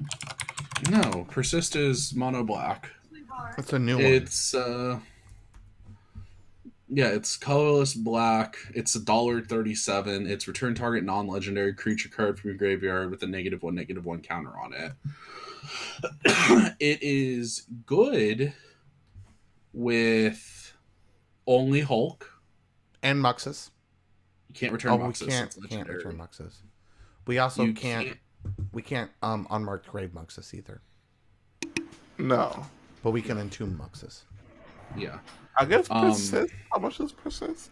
Persist is not a bad one, I guess. No, Persist is $1. Persist is $1. That's a generous dollar. It is literally, you can buy it for 25 cents. So I do not want to. So let's hypothetically look at this pile. Yes, I mean there's reanimation effect that doesn't cost a bunch, but I get you. Continue. Well, the problem is all the good ones and all the reasonably good ones like eat up a lot of budget. It also sucks that Necromancy didn't go down. The list is not doing any good. Is Necromancy is on the list? It's on the list and it's still $14. I don't understand the point of the list. Just to give people false hope. That's what it's for. I feel like it. I mean, I really do.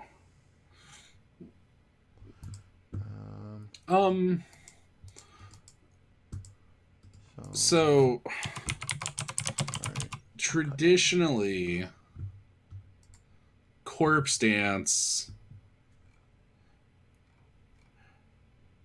is in Demon Chain. Well, traditionally, Corpse Dance works in this deck because of Dockside. You can go infinite with Dockside and Corpse Dance. So you do have a layer there.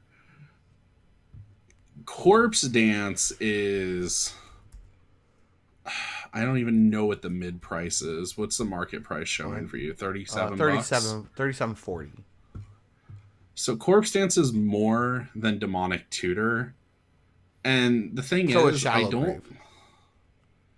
we're not playing Shallow Grave. I would play Corpse Dance over Shallow Grave because Corpse Dance you can go infinite with Dockside. Shallow Grave doesn't really let you go infinite with anything. It's just a one-time, whoop, come out and then whatever. Corpse Dance traditionally, though, is the infinite engine in this deck. The problem with Corpse Dance is that if we're going to play it, our tutor count has to have a higher density than just Demonic Tutor. And Wishclaw Talisman and a couple other things, yeah. I mean, we might have to look at Grim Tutor, which is creeping back up. It's at 16, I think. It is. That's where 14. It's at 14. Yeah, that's where it's been the whole time. Yeah. So Burnt Offering or sacrifice. Yeah, probably over battle him. Yeah. And Brightstone Ritual can go. But now we're suddenly like at $600. You can cut Shallow Grave, Tim. We're definitely not playing that. That's not realistic for this deck. Well, no, it's. Yeah. So I just threw them all in. Sean, I would play Reanimate. Are you there? Yeah. Shallow Grave. I am. Okay. So I mean, are we just trying? Like, I mean, at this point, all we're doing is slowly. Like, we're not making a. Like, the whole point was to make a goblin. Okay, then don't play Hulk. That's fine. It's not to say don't play Hulk because it gives us the Hulk pile, but like, what we're doing is we're just pushing all the yeah, you are. That's true. Then then just cut all of it. Then just don't play Hulk. Just keep true. Keep true to it. Don't play Hulk. Don't play any enablers to play Hulk. Just play Goblins. If you get into Hulk, you try to win. That's fine.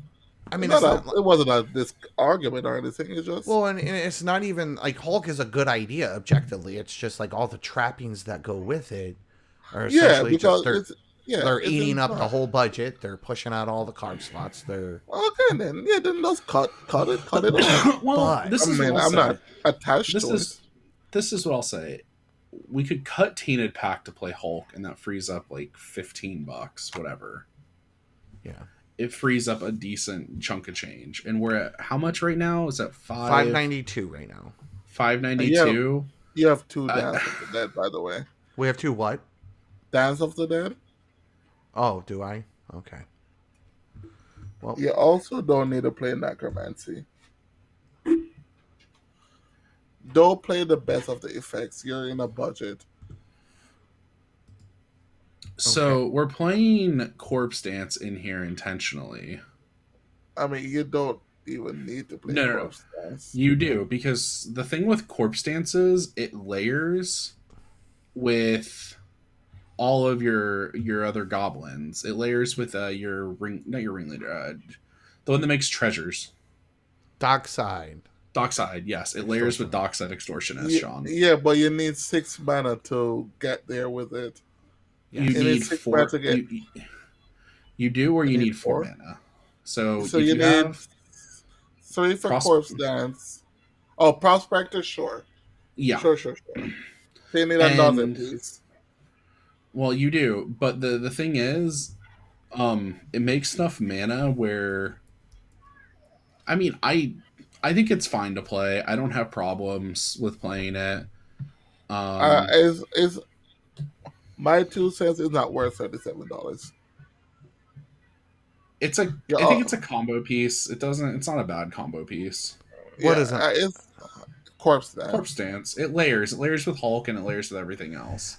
I think I would rather just have like Reanimate because we really only need to hit the Hulk once, and also the Corvold, the Corvold Storm deck isn't plain Hulk.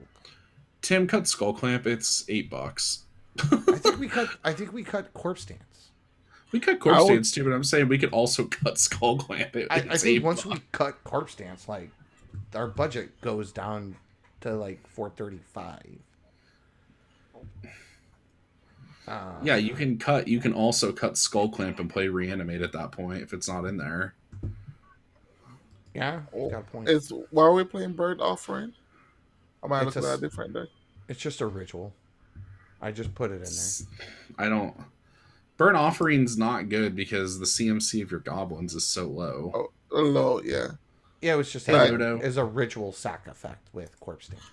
Yeah, but we're not leaning into Hulk, right? Cause we are leaning into Hulk. We're just not trying to like. We can't play. We're not optimizing Hulk. We don't have the budget to optimize Hulk. Exactly. Right. Yeah. So if you're playing Bird Offering when she does play Slaughter Pack, you're already on calling the week. Unless Bird Offering is cheaper than Slaughter Pack. No. You're right. Unless Slaughter Pack is just a couple dollars. Hey, what's up, Lotto? How you doing? Slaughter Pack's $1.44. Oh no. I mean, that's not bad.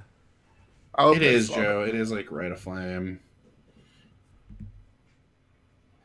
I A mean, Bray. you know what? You can play it as like a Rite of Flame, I guess. It's I fine. mean, it's just a good sack outlet for Hulk. Like we're a little light on sack outlets for Hulk is the problem. Oh my god, if we got to sack Burnt Offering, Hulk, Jesus. We're Well, our doing 500 commander. is our budget. We're a little over right now. We're trying to get those last little slots in. Let me post the deck list for you. We're The real doing fun. we're doing a Corval, essentially like a Goblins list. And we realized that all the piles work with Hulk, and now we're trying to squeeze in Hulk. All right, I'm gonna put that Burn Offering back in. What do you think, Jamaican? Oh, I thought it was already in, right? Well, I took it out because y'all said take it out, and then I thought it was taking it off for Slaughter Pact, is what I was thinking. I like Slaughter. Burn. Let's do. Starter Pack's probably good, yeah. Goodness gracious. Although You knew what you were signing up for, Sean. Why no intent? Diabolic intent? That $35. expensive. $35. Is it same as DT now? What the hell? Yeah, $35. There has to be a better DT for that. Is it $35? I mean, it would give us a couple of bucks back, actually. Yeah, that's what I'm like. Can't we just Not much. Like it would give us like $3, dude. I think. Diabolic No. Intent is so Diabolic Intent's very good in certain scenarios, but it's worse in certain scenarios than Demonic Tutor, but it's better in certain scenarios as far as if you draw. So now I'm not trying to Tim Churchmaster in the sideboard. I cut it. I took it out. Okay, let me refresh that. Yeah. I mean, and we still have to add 2 cards, by the way. Don't forget that. we can play. I mean, well, we can add Reanimate and cut Skull Clamp. I'm fine with that. Well, we're still $32 over. I was Cut, gonna reanimate, say and add Skull Clamp? No. You want to cut your card draw? I mean, other way around is what I'm sorry. I don't know. I like drawing cards, but I don't know how good Tainted Pack's gonna be in this or in this deck either. Now that we have all these layered combos, maybe it's really good still. I don't know. we're on Tainted Pact. Twin Flame. We're not on the Twin Flame combo. Like I don't know. I was never a fan of that combo. Like we don't have the other part, and we're not doing like a Corval Treasure Storm. We're doing more of a we're doing Muxus and Snoop Piles with this one. We're a little bit. I'm gonna agree with Richie with the Tainted Pact, by the way. Okay, all right. I'll cut the Tainted Pact. The whole Honestly, deck is, I think, built around Recruiter or built around Hulk, and it pivots really well. Okay, and you've got to. So now that Channa Smog Wizard Bloom. Get out of here, Joe. Joe, get out of here. Okay. I mean, I guess I agree with what Jay's saying. Too many combos. But I mean, are there too many combos? They're just all goblins and they all just get to work together. I don't think we put in like a bunch of separate combos. They're just all high synergistic cards that work together. I mean, I think that's what happened here. Okay. All right. Arid Mesa and Marsh Flats has to go. Okay. Because we're not on Taina Pack, so now we can play more basics, and them fetch lands got to go. All right. We're going to keep Fista because we're playing basics. That's fine. Okay, so we're 502. Well, hold. And we're no 4 cards. Are we 5? We're 502, and we don't. Yeah, we're. They're 502. Marsh We need Flat. 4 cards. I'm getting there. I have to find the damn thing. There it is. Wait, what are you cutting? Marsh Flat? Marsh Flats and Arid Mesa. That's because we're not on Taina Pact anymore, so we don't have to worry about it. I was going to say, is it bad to play one of those? We're at 4th. Oh, okay. I mean, I'm keeping Prismatic Vista in, and I'm keeping in Fabled Passage. Okay. I'm just gonna up the basic count. Is what I'm gonna do. I'm gonna cut the snowlands. It'll give us a couple more bucks. Like,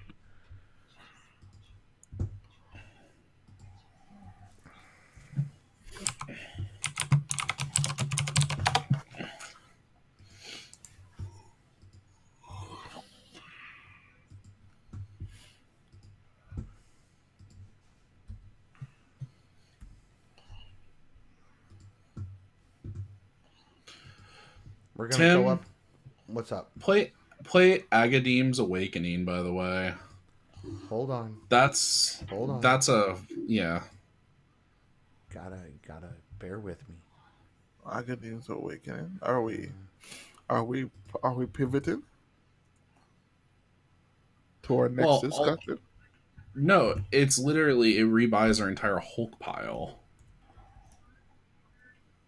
It They're all does. one, two, three. They're all one, two, three. But Academy's Awakening is 15 fucking bucks. Oh, then never mind. Like, Never mind. If it's $15, never mind. It's a standard Profane card. Tutor. Yeah. How much is Profane Tutor? Oh, Profane Tutor's dirt cheap. What's the suspend or whatever it costs on it? It's 2 mana and a suspense for 2 turns. I'd rather play Grim Tutor at that point, but it's also the budget might not allow for it. So. It's also like $2. Like if it was like 8, sure, I would see your Grim Tutor's worth considering, but it's about 16, and we have the money for it, and we have 1 card slot left. I like Grim Tutor. I'm actually on board for Grim Tutor. Sean, No rebuttal against that. okay, all right. So refresh everybody. Take a look. 100 cards, huh? We're at 100 cards. We're under $500. Wow. We're under $500 on a Hulk build. Yeah, Which is crazy. And we have so the one of the things with these Goblin Hulk packages, like with the Goblin packages, is you have to, the reason why you have so many is because you need to layer them in case you draw pieces, so that way you can reliably pivot to another one. That's the issue. That's why they're so deep. But we did manage to add 2 more tutors. I think you want to play Reanimate, by the way. Like, I think I would cut, I would cut the Skull Clamp for Reanimate. It probably puts us over again, but, like, it's going to put us over by $2. Sean? If Richie wants to, I mean, I know don't it know costs a lot. That's why I was playing the worst effect of Reanimate, but well, I mean, is there it's a good card. So we have Animate Dead, we have Dance of the Dead, we have Persist. We probably want a 4th reanimation effect. Unless, do you want to play Exhume? Is Exhume just like... No, why don't we just play Life Death? Yeah, Life Death works. Yeah, if it's cheap, go for it. I think so. It's $350. I mean, that's still cheaper than Reanimate. And I mean, it's 1 CMC more, but it's not like so cost prohibitive. Like, we would normally be on it anyway in most of the Reanimator packages anyhow. Okay. So the other thing to consider is reanimation effects aren't bad when you're going off with Corvold and you're sacking your treasure, your dockside. Well, the other thing that's nice is that now most of our reanimation effects allow us to do like a reanimate Muxus. Yeah, and Muxus is like... So if you guys haven't played with Muxus yet, it's a really busted card. It lets you basically, with Recruiter, stack your library and put your win condition into play. That's a good point. Dance of the Dead, having the creatures come into play tapped might be a problem with the combo. No, Why? because we're reanimating. We're not reanimating Snoop Kiki. or Kiki. We're reanimating Hulk, and we're reanimating Muxus with it. So it doesn't matter if they come into play tapped. So we're super dirt cheap at this point. Jesus. Wow, man, You guys want to goldfish a hand or two? See how bad this is? Yeah. All right. Let's give it a shot. I mean, Let's do it. We still have $5 to play You know with. what? Chat, so. Let's just leave this bad boy alone. No, what I'm saying is we still have $5. So if there's any suggestions, we got an animate dead.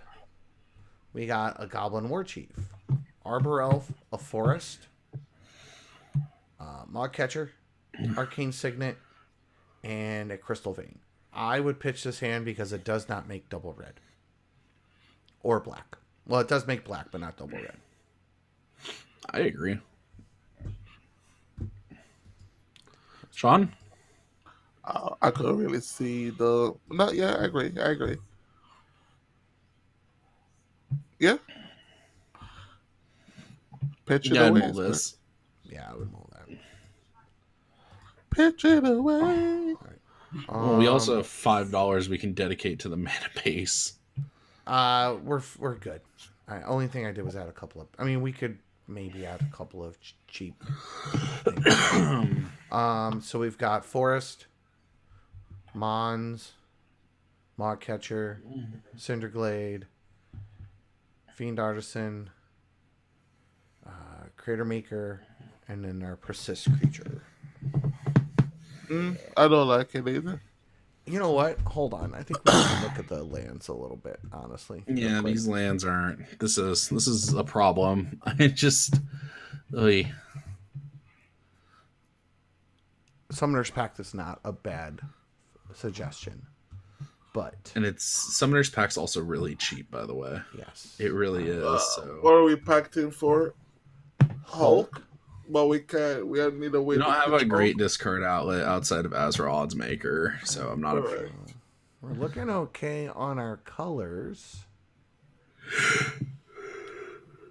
Oh no, our red mana production is way off. We have too much green and not enough red. So you know how you fix that? Cut one forest and red green. Does anybody know the red green almond cat cycling dual land? Or even better, the snow land from the common one. I mean, you can play those, or what are we adding? Red green? Why don't you? Yeah, we need more. We need more red green and a little more green. Firelit Thicket. It's a filter land. It double red. Land. Yeah. Right. I was actually thinking of like something uber cheap because I wanted to add like 2. So I'd rather add like the 2 duels so that way once we so the idea is that once you add a couple of fetches in, you can keep those in to help your fixing a little bit. So there's a red green snow one and a black green snow one, and I wanted to Tim, add Firelit Thicket is $4. Yeah, I know, but we also have exactly $4, and next week this deck will be over 500.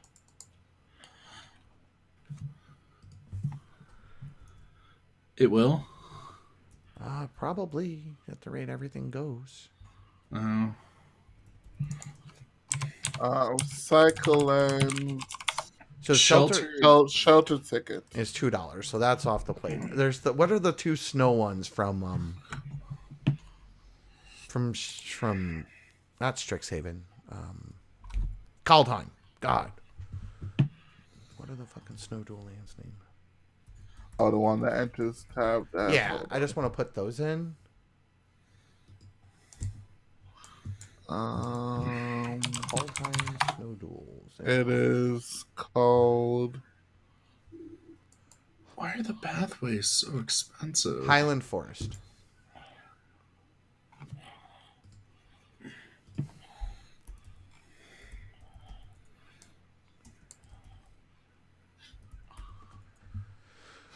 I've been having to do this a little bit. What's Witherbloom Campus? That's the ones from the new set. They show. What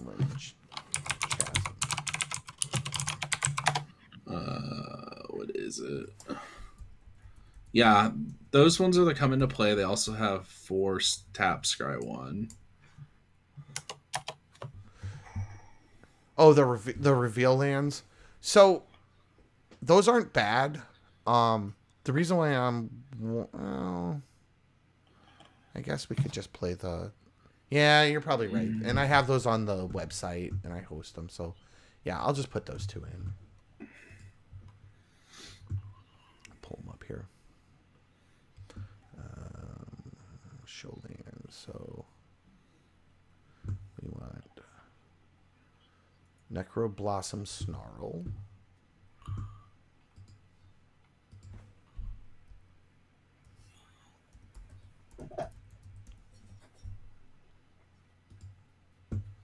Necroblossom Snarl and Game Trail.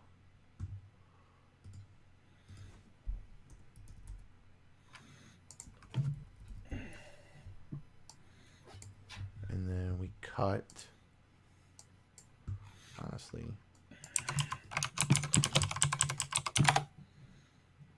Remove 1. Remove 1. So I know you like Fabled Passage. I get it. But like, would playing 2 filtered lands instead of 1 Fabled Passage be better? I mean, that argument I would just cut the Prismatic Vista for like Marsh Flats or something. I mean, Prismatic Vista fixes all of our colors. So does Fabled Passage. Fabled Passage fixes all the colors, but it's the come into play tapped lands. Unless I'm quoting. Yes, form. I'm quoting you. I hate come into play tapped lands. And that is a direct quote from you. I don't want to hear it, mister. Yep. So I think that I would cut Fabled Passage literally for Firelit Thicket and Graven Cairns is the other one. Yeah, hold on. Let me pull these snowlands first. All right, so you want to pull Fabled Passage. For Firelit Thicket and Graven Cairns. There's our double red. Firelit Thicket and Graven Cairns. Graven Cairns. GRAVEN space CAIRNS.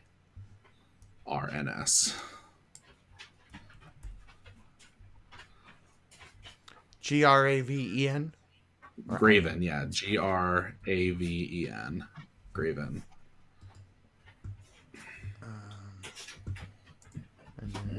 Okay, we're at 100.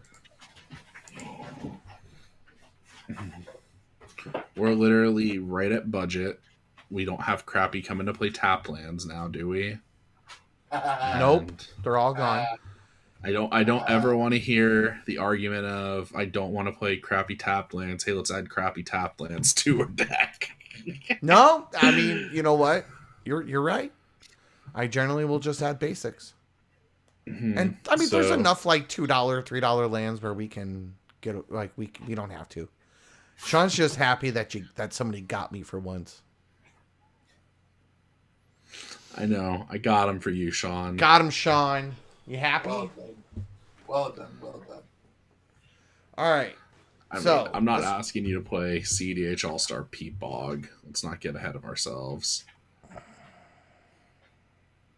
I could ask you to play that, but nope. Okay. So, Slaughter Pact. Swamp. Springleaf Drum.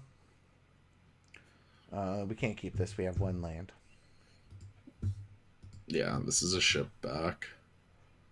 This one's okay. Nope. This is clunky.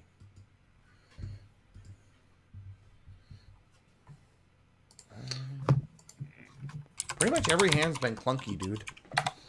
Yeah, we're gonna have to work on. I think we're gonna have to do a little more fixing. Do we have Deathrite Shaman in this deck? Yep.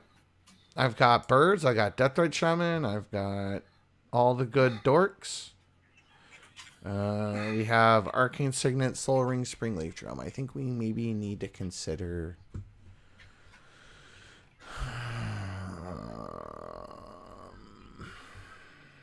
some more rocks.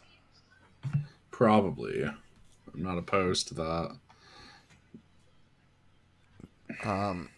So probably we would want talismans or signets. I feel like our mana. So this is a really interesting part of brewing with restrictions, and something the chat can consider, and future brewers can consider. We opted to play a really powerful deck, like really strong synergies, but that ate up in our budget to the point where the very basics of our deck, our mana base, isn't functioning the way we Right. need it to. Yeah, and I usually go the other way around. So, and mana, this is like why mana is crucial, and why like it's a really good idea that you focus on getting your mana correctly, so you can cast your spell, so you're not mulliganing aggressively.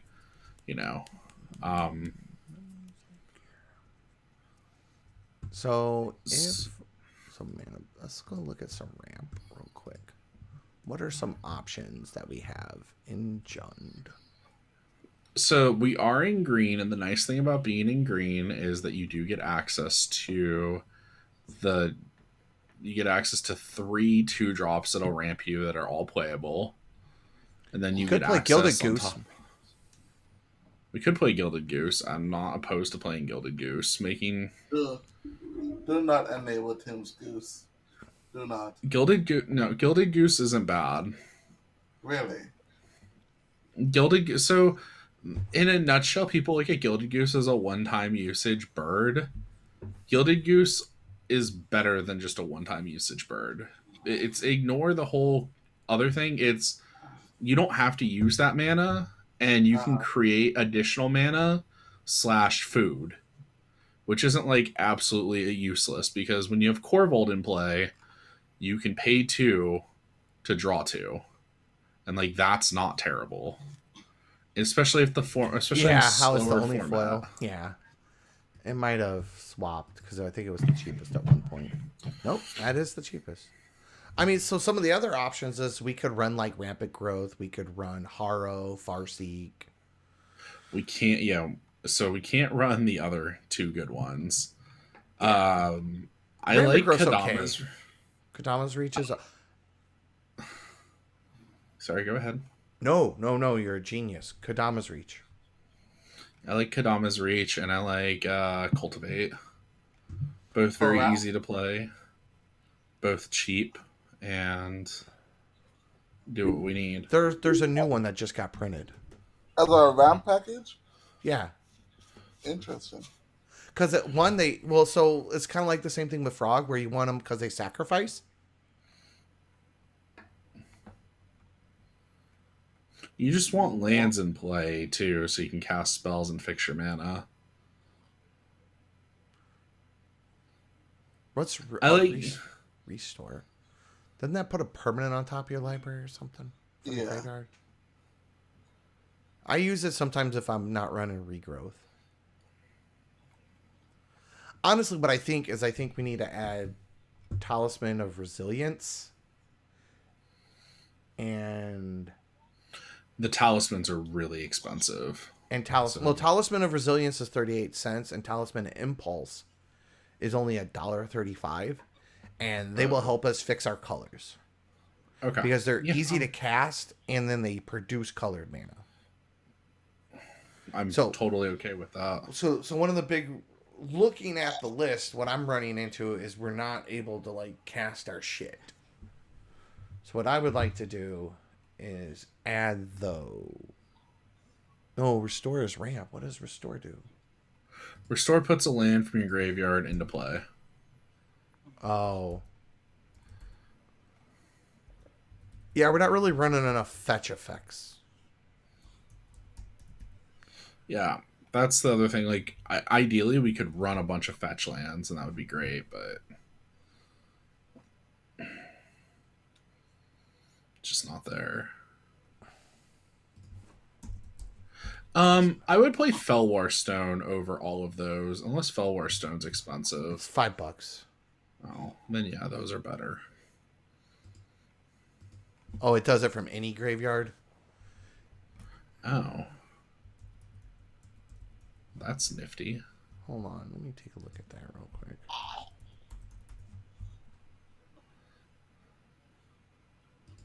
I think we have a beautiful John deck, gentlemen.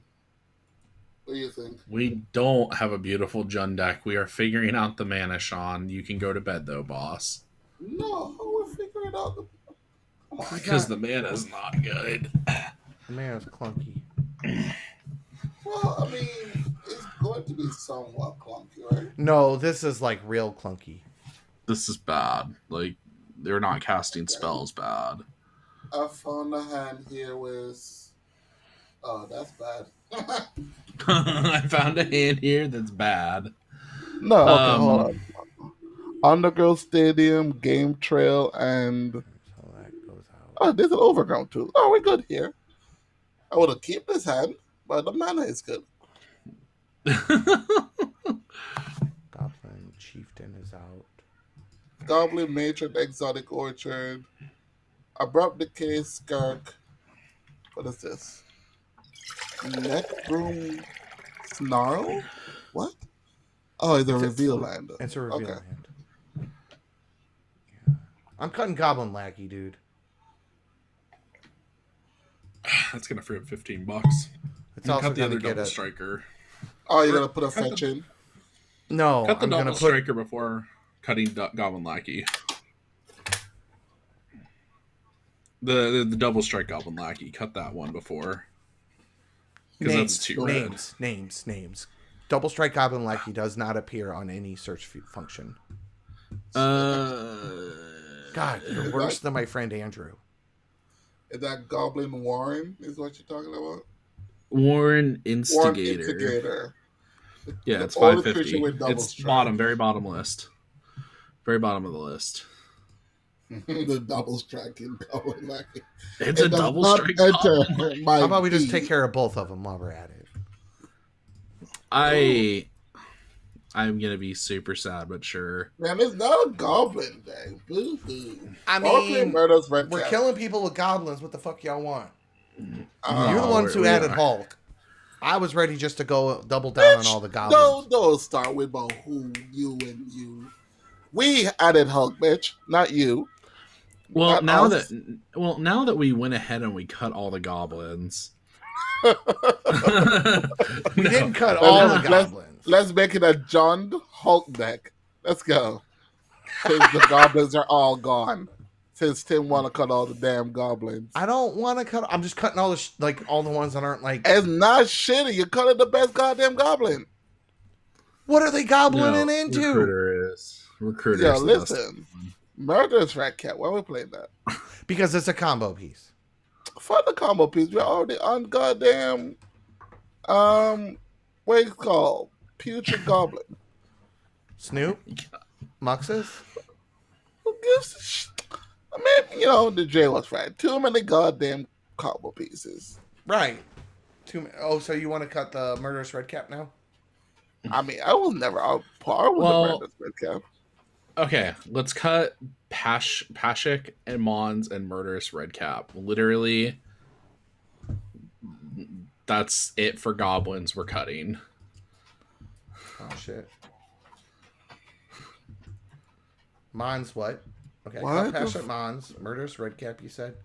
Yeah, and I'm not touching anything else in the creature pile. And then you said Mux. No, not Muxus. What was the other one? What was the that's third it. card? Okay. 2, not 3. What about Mog Catcher? No. No, So look.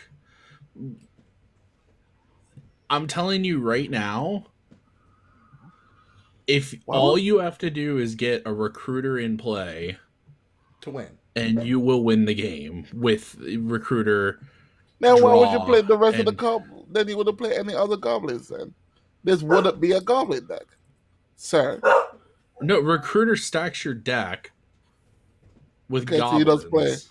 So you just play 5 other goblins. Well, you can play a ton of different other goblins. But Well, recruiter unfortunately, stacks your we need deck. to put ramp in here because What is restore? Why are we playing that card? The fuck? What? I don't. I'm not. it just got put in there. It did not get.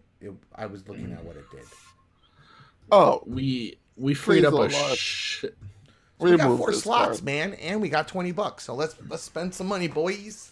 Yeah, put some fetches in the damn bit so the lands can be better. That's we can afford one fetch. Now put the one fetch in it. It doesn't. Isn't Turbo Dockside a goblin deck? Yes, it is. Okay, so you want to Yeah. put one fetch in and then like Put a fetch in. Like, let's get this mana sorted out. I mean, We're trying. We're Yeah, literally fetch. trying. yeah, there's no fetch lands that don't cost more than $25. Well, Or No, less Tim, than there that. is. fucking up There's marsh cupcake. flats. Got marsh flats. It doesn't Arid have to Mesas. be Okay. exactly $500. Well, You like to say it's $500. If you Okay. literally, if you moved marsh flats, Arid Come at me, Mesa, Tim. and then hey Yeah, Tim, that's what I thought. you lucky you live in Kentucky, boy. Tim, put Arid Mesa in the deck. Cut Profane Tutor. I think that going up to 32 lands isn't terrible. Ooh, nah, that's Get Rock range. What the hell you play 32 lands for, my guy? No, we're This gonna stop at 31 Okay. for Cut the $22. Profane Tutor. I don't think we need Profane Tutor in this deck. We're not over. We still have 2 slots to fill. Okay. Well, aren't you gonna fill them with the talismans? I already did. you- There, Jesus. well, one of them is in, not the other one.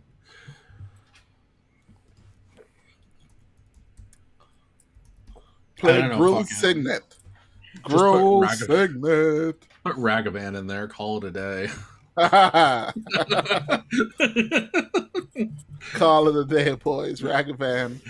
Raggedy ass. We technically cast more goblins than our normal tribal deck. All right, It's now It and then appease all right. So Gruul Signet. we could play Strike It Rich. What's that do? One red mana make a One treasure. red, make a treasure, and then 2 and 1 red flashback, make a treasure. Oh my goodness. I saw that card. I'm like, why are we paying? Whatever. Hey, Sean. What are you whatever in? Whatever. Sean, do you know what Niv Mizzet? Monkey for the win. Listen, that's the only reason I would play Strike It Rich is in Niv. Only reason.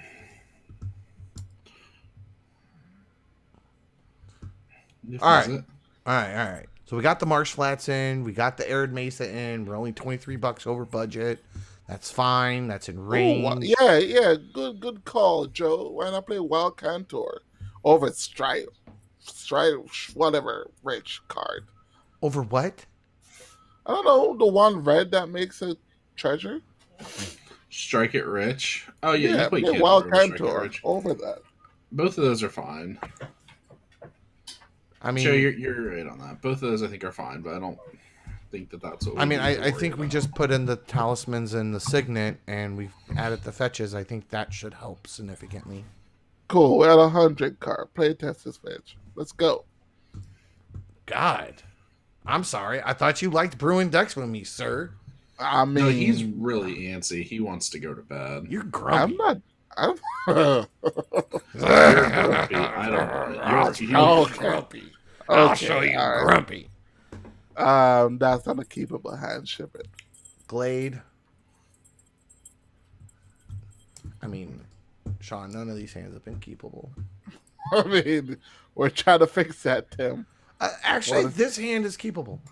What is that? I can't see the budget bruises bucket. Pattern of Rebirth. Oh shit! Here, hold on. I didn't realize that was blocking it. There. Yeah. Oh my goodness, I can see. God bless. Pattern land talisman land. Sure. Is that the red black talisman? Here. Yeah. No, that's the They're not- green red one. Okay, cool. It makes red. That's all that cares about. Snap keep. Tim snap keep. Draw a card. All right. Draw a card. Goblin Bombardment. Woo! Bam. Show a We got thing. there. Pass the turn. No ramp. Grim We Tutor. got ramp now. Bam. Alright. Now we need to draw a creature spell. Right off the top. Oh, Maybe no, we do did I a get wild there? Cantor. Did I get there, boys? Another turn 3 win. Alright. That's We'll all play right. Goblin Bombardment. Yep. Just play the bombard. Alright. We Creature could off the always just tutor for a creature. I guess we could have. So we're gonna play. Oh yeah, true. That's good call, Tim. Put the put the bombardment down back, and then tutor for a sack creature. Well, we'll have to wait till next turn to do it, but yeah. Oh, wait a minute. Why do we want to do a sack creature? Because you need a creature for the pattern of rebirth. You need a sack outlet also. But why don't we just play that and then tutor next turn for the creature? Why not just tutor for a creature that does both, Tim? And you win next turn. Okay. The greed, Tim. Think about the greed. I mean, sure. We'll tutor for a sack creature. We need something that is black, so we're going to get our scry guy. The Seer. That is a large mug, sir. It's my Chargers mug. It's your church mug? My Chargers mug. Oh, your Chargers. I mean, that's not a real team. Get off the screen. Aren't you a Titans fan? Titans? No. Should I do you again? So we're gonna have to play it on this turn, right? The Viscera Seer? Yeah. Oh, can we? Well, we have the mana to do it. I mean, damn right you played on this turn. My dudes, here's the problem. We get Hulk into play, and then what? What do you mean? Sack Hulk? Oh. Yeah. That's why I said play the bombardment first. That's fine. Don't worry about that. Draw a card. Jesus, Don't worry about turn primitive things. At this point, we should just be playing. These lands, man. Too many lands, boys. We're drawing lands like it's Omnath. What is this noise? We're at 30 lands. We're at 30 lands, dude. What's our creature lands like count? it's Omnath. Hold up, we were like at 42 creatures at one point. What's the creature? I can't play test and look at the list at the same time. You guys have a screen and a computer in front of you. Yo, restart this hand. These drawers been horrific. Yo, dog. We have 33 creatures. Oh man, we went from 41 to 33. Tim slaughtered the creature package. I didn't slaughter them. They're goblins. Sure, they're supposed to die. 4 lands. This is surely Omnath. 5 lands. Ship that thing away. Hold on. 7, 8, 9. We can Well, go the down deck doesn't work. We go back to the drawing board. This deck is horrible. I'm sorry, man. This deck is so bad. We couldn't get there. We tried. This deck is just like a pile of shit. We cut all the goblins, and then we're like, "Where's the goblins?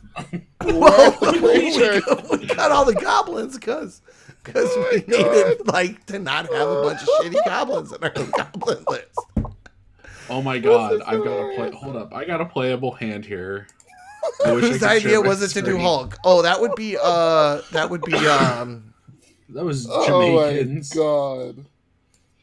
We went through like 6 hands and none of them were playable. These hairs are. This is like the worst Tim, deck I've ever. Put a play hand, Tim. We got this. There's what? We're not gonna be able to combo off till turn 12. Oh god. Get a new hand. All right. Well, no, we gotta cut one land first. We're like 2. Oh my goodness gracious! That's a good laugh. Let's do this. So, let's cut a swamp, and let's add in wild Cantor.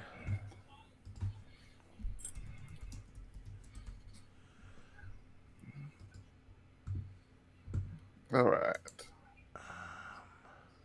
Play test. Oh, All look. right. Land. What is that? Goblin War Chief. War Chief, Fiend Artisan, So we can Infernal Plunge. cast. So we can cast her. Why do we keep having Tybalt's fucking? I left to Words? go to dinner and broken walked away hand? from a pile to this dyslexic alphabet soup deck. Josh, I'm Why? telling you, man. Thibault, I guess Thibault strictly likes Tim because it's every hand he has. I mean, it's random. Listen, this is clearly not random. This hand is not keepable. There's no resource. Dude, Pitch it. there's been no hands that have been keepable. All right, we got a command tower. We got our lands, boys. All right, here we go. Okay, you Oh, ready? that's a Goblin Matron too? Oh, we might find a playable hand. And then we draw lands. Okay. All right, we got him out. So let's go. Command tower into a Deep dork. Shadow. Yeah. Next turn. Oh, hey, look. We drew a land. Yeah. So we're going to Grim Tutor for what? Anything that's not a land. True. So what are we putting on? Oh, is that what is that? Is that a Goblin Matron? Yeah. Yeah, you just Okay. go grab So what Dockside we grab with Grim? Extortionist. Okay, so what we grab with Grim? No, I would Goblin Matron here for Dockside? Recruiter. You cast Recruiter next turn plus, and then you cast Yeah, Tibble Muxus. trigger appear in every opening. You literally you get a turn 4 kill This is turn 4 kill. because this is turn 2. You cast Recruiter, or you cast Matron to get Recruiter. You cast Recruiter plus Cantor turn 3, and then turn 4 you just cast Muxus and kill. How? Muxus kill? Oh, yeah. Yeah, your Recruiter, you put Muxus on top. You draw the Muxus, you cast the Muxus. It's a turn 4 Recruiter kill. puts it in hand. Or, yeah, Matron into puts it on Recruiter. tops. Yeah, this is a turn 4 kill. Yeah, what are you going to expect? Yay! The In deck budget- finished the budget, game. that's- So, in all budget, right, that's so fine. we play this, get Recruiter. Yeah, like the worst comes to worst, this fails. We cast fucking Corvold and we start drawing our combo and casting it manually. Oh, that's a long day. No, because the card that's going to be under Recruiter, or the card that's going to be under Muxus, is Dockside Extortionist. Yeah, you have to make sure Dockside makes a chunky amount. Okay, I mean, I respect that. All right, first winning eight hands. Not a bad record. Here's what we do, for everyone's wondering. So we Matron for Recruiter. Yep, that's what We go ahead, we cast. Next turn, we're going to cast Recruiter. We're going to stack our deck. We just have to reveal the goblins. We don't have to reveal the order they go in. The really important thing is that we get Muxus gets to see 6 cards, and in those 6 cards, we did not cut all the snoop piles. In those 6 cards, we want to make sure that you're set up where if you cast the Muxus, you get your kill spell, you get your kill pile in. The really important thing is you also want to make sure that because our kill pile is only 3 cards or 4 cards deep, we have 2 I think you're flex overthinking slots. it. Why don't we just Matron for the Recruiter, Grim Tutor for the Snoop, and just fucking play both of them? Oh, will that win the game? Yeah, it's the same pile, But but it's 4 mana instead of 8. Well, it's 7 mana instead of 8. So instead of casting Recruiter into Muxus, we just cast Recruiter, stack the deck, and then play the Snoop, and then the Snoop does the Snoop things. Yeah. But I like the And so Muxus Snoop though. do The the Snoop Muxus thing? is The cute. Muxus is nice because it allows us cool. to like, Put do everything pile. into play at once. yeah. yeah. Yeah, I like the Muxus line too. Yeah, so finish explaining the Muxus line, Richie. So the whoever Muxus wished to line play this is- pile of cardboard that we have built. Yes. And we can improve this pile of cardboard at some point, maybe, possibly. Probably never again. But the Muxus line basically is that you cast Muxus. Muxus triggers. It says, reveal the top 6 cards of your library. You can put Goblins with a converted mana cost of 5 or less into play, and you put the rest of those other cards that you didn't reveal or that weren't Goblins on the bottom. Whatever. Yeah, there's other lines that Muxus will enable with the Ringleader that aren't the Snoop pile. With the Recruiter, yeah. And that's if you draw pieces of the Snoop pile Your Muxus line is Grumgully, which is a way that it basically fills the role of a Malira in this deck. Yeah. Putrid Goblin, which is your sack fodder. Yep. And it's 2 mana. Skirk Prospector, basically this is your sack outlet. Well, you don't even. Yeah, so it's either like the Skirk Prospector to make infinite red, or the Sling Gang. Or you can go with Sling Gang. The real nice thing about this is, even if this combo fails, you immediately reset with a what's it called, with a Dockside Extortionist. Be right. You can also put Kiki Jiki into play. I love putting Kiki Jiki into play. You can Kiki Jiki Dockside. Yep. And go off that way too. So like you're basically at this point pivoting. They stop you. You're still able to pivot into an explosive turn 5.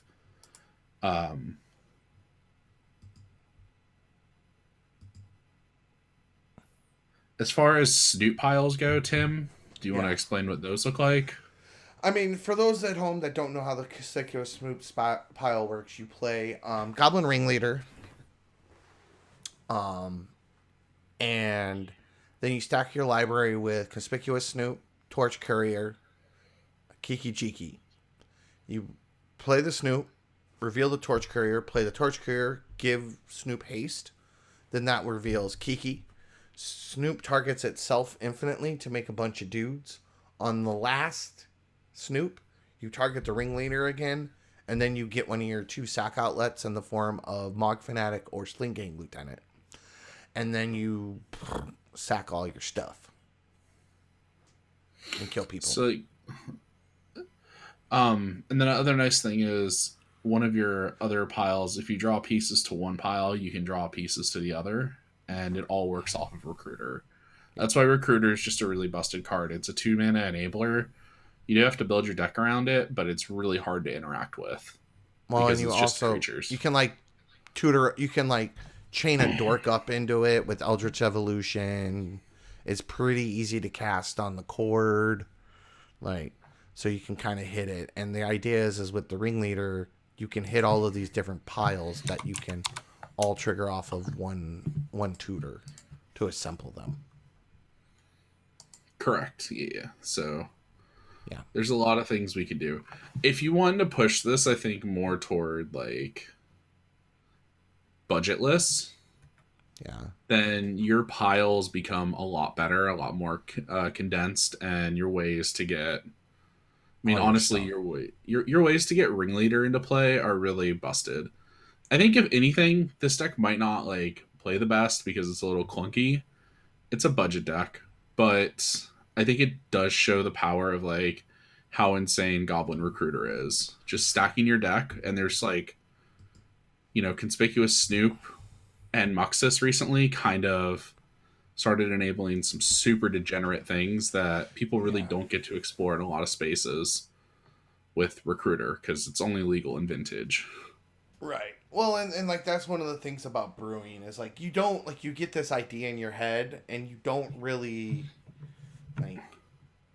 see what it is till you flesh it out a little bit. Mm-hmm. And I mean, on paper, like the deck has all the pieces. Tried. I think. Have you ever had an op agent? Well, we got a lot of ways to kill op agent. Yeah, we're not worried about Opposition Agent. Opposition Agent isn't the card that, like, it'll screw you up in comboing, but it also isn't going to screw you over. Yeah, it did hurt. Let's see here.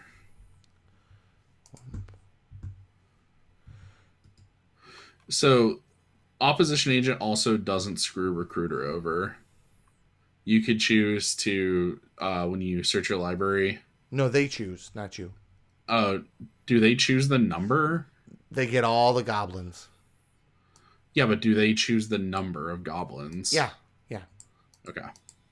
Yeah, I thought you could choose it. No, so they Ringleader. Yeah, they get all your recruit. Like they get everything. Let me go and make sure that's right. That's going to be a sad, sad Corvo with no goblins to feed him. Yeah. But the deck is kind of just so. All right, I handed the guy that 20 card pile. Yeah, that seems about right. I thought you could choose to not. I thought you could choose to search 0 goblins. No, because of the way that the recruiter works is like you may search your library for any number of goblins, but they control your search. They control you during the search. Right. So they get as many goblins as they want. Oh, I thought you could always choose. It's like Mindslaver. That I understand. I didn't know if they controlled like your actual search or like yeah, they do. You could say I just search for 0 goblins or something like that. I didn't know if you could do that. All right. Well, Richie, you getting tired, right? It's getting pretty late for you. Yes, sir. It's getting late. I wanted to go over some other stuff, but I don't think we're gonna have time tonight, boss. Yeah, I don't. And I know if we get into it, we'll get into it hard.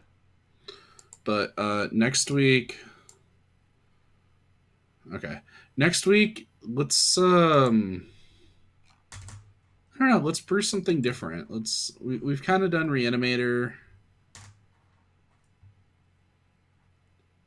Yeah, higher. We'll get into it hard. We will. Boing, oing, oing, oing. I mean, higher. Like, look. Yeah, well, we picked a couple. It. We picked a couple of the Reddit posts from the last few days. We need to do a $500 Vega brew. Probably be on it and submit it later. So,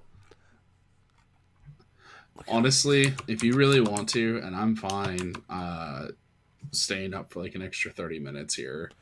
Okay. I would, but like, there's one post that pissed me off on Reddit, and like we were gonna go through, and I think we're gonna try to condense the brewing down a little bit more, so it's a little bit more stable. But so Reddit is like an interesting source to see what the community's up to. You get to see a lot of really cool deck building ideas, which will steal off Reddit. People always ask for help, but the thing is, and this is how I'm going to lead into this topic. Which one are we? We're gonna do the proxy one. So this Reddit. We're gonna do that one. Yeah, we're gonna do the one that someone sounded like they're incredibly elitist, and I'm sorry. It's how it came off to me, but whatever. First of all, just so you guys know, these are my opinions. These aren't Tim's opinions. They're not Sean's opinions. They have nothing to do with the Nexus. They have nothing to do with anyone else but me. I live in an area where there's a lot of CDH around, and a lot of the stores do not allow for proxies. The reason why they don't allow for proxies is because they have people coming in selling them fake cards. They have people selling others fake cards. It's a very, very, very bad problem that we have in our area. In addition to that, we don't allow for proxies as another thing because all the events they try to get into their system to sanction. You can actually sanction a commander event, and it helps the store out. It lets them raise their tier and do all that other stuff. So they get more boxes, they get better promos. The reason why I'm bringing this up is because I think in general, our community has taken this really bad stance and saying, if you're not playing 100% fully optimized decks, you're not playing CEDH. And I totally disagree with that stance. I think that that's incredibly elitist. I think for that stance to mean what I think CDH should mean. To me, I think that CDH is the mindset of how you play. And you guys should have a rule 0 to discuss. There's a big difference between if I'm casting in in a format Violent Ultimatum, it blows up 3 permanents. I'm going to choose the best 3 permanents to blow up, and I'm going to maybe try to fish for some information around the table versus, oh, hey, Tim, you're an asshole. I remember you won last game. I'm going to blow I 3 am of an your lands asshole. up. Ha ha. One of those I think is CDH. The other one obviously isn't. I don't think it's necessarily CDH has anything to do with the power level. I think it has to do with the concept that you're here to win. That's your number one objective. You're here to play. You've signed a social contract that you're playing competitively to win, and that you brought a deck that is appropriate to the power level of the pod. Um, that's a discussion entirely into itself. But I think if you meet all of those objectives, you're still playing CEDH. You're just playing it with some restraints and constraints. And I think it's really important that, we realize that there are people who are coming in who don't have access to a lot of the cards that Tim and myself have access to because we've been playing forever. We picked these cards up when they were dirt cheap. So they're looking for proxies and to say, well, or they're not looking for proxies, they're looking for suggestions or alternatives, and for us to say, well, we only make it so you can only play proxies, and you should just proxy it and play optimally. That doesn't solve their problem. That just makes us basically look like we're taking our middle finger and saying our way or the highway. No. And I don't like that. I think that that's incredibly elitist. Lemonade. It's not very welcoming. Um, so I get your argument, Joe, but I'm gonna let Tim take over a little bit because I don't want to go into your argument right now because that's like a good follow up point. But Tim, I'll let you go. All right. So I got a slightly different take. Here's my thing. I think a lot of this comes down to play groups. My play group, I want to play against the best cards, the best commanders, people trying to take it seriously but having fun. Like obviously we cut up and everything. And in my play group we have a pretty hard stance on proxies. But that doesn't mean that we need to self-righteously impose that on other play groups. One of the big things with the Budget Brews project is not so much to discourage people from proxying, but allowing them time to kind of warm up to the idea of it. And warming up to the idea of actually just playing with the optimal cards regardless of price. Albeit, however, they can realistically acquire those. Albeit through proxies, through trading, through grinding, tournaments, buying them with cash, getting a job mowing lawns. I don't know what kids do these days to make money, because I never see anybody trying to mow lawns where I live. But the point is that if we lower through the marketplace, Josh will buy all those cards from you.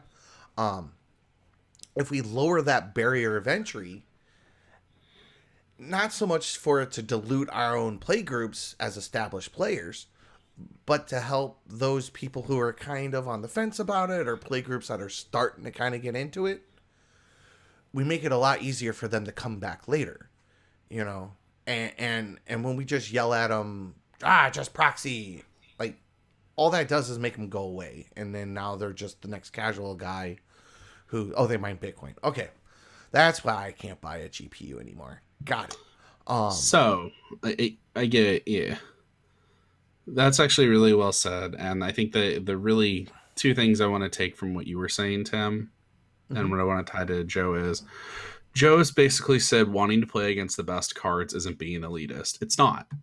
No one's saying that's being elitist. I don't think that's anyone saying it's being elitist.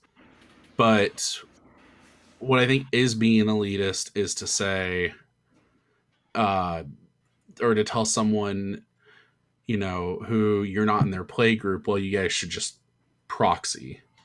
They might not want to proxy. They might not have the ability to proxy because they're playing in tournaments here. We don't allow for proxies. We don't. No, there's 4 shops around here. None of them allow for proxies. They've made a strict rule of that. There's a reason why. So, Richie, from my experience as the guy who kind of has people like just a lot of people who are looking for budget help just aren't at that place yet. They're not at that spot where they're ready to play with proxies. Like, regardless of what the reasoning is, honestly, that reasoning is irrelevant unless they're trying to play in your playgroup. Right. But I do That, think it's really important to consider what they're coming from. Like if I go yeah, into Joe's playgroup and he says, "This is our playgroup. We play with proxies. We want to play with the best possible cards. Like this is our rule zero." and that's And his right as a yeah, playgroup, his or his their his right. playgroup is right. They're right. That's what they are looking for in their game. Yeah, They're also looking to play the game to win. right.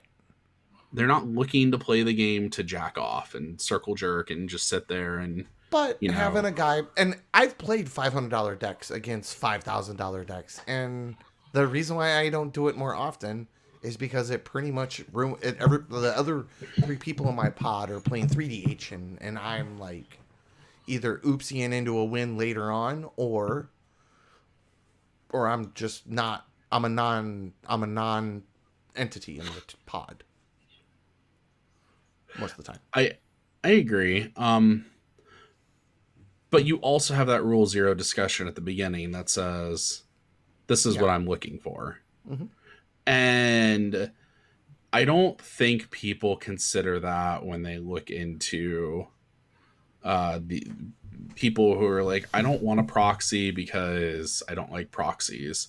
Well, if your playgroup doesn't like proxies and you want help with your deck, sure, like that's totally fine. I'll help you with your deck. We'll figure out some ways and some budget considerations, whatever.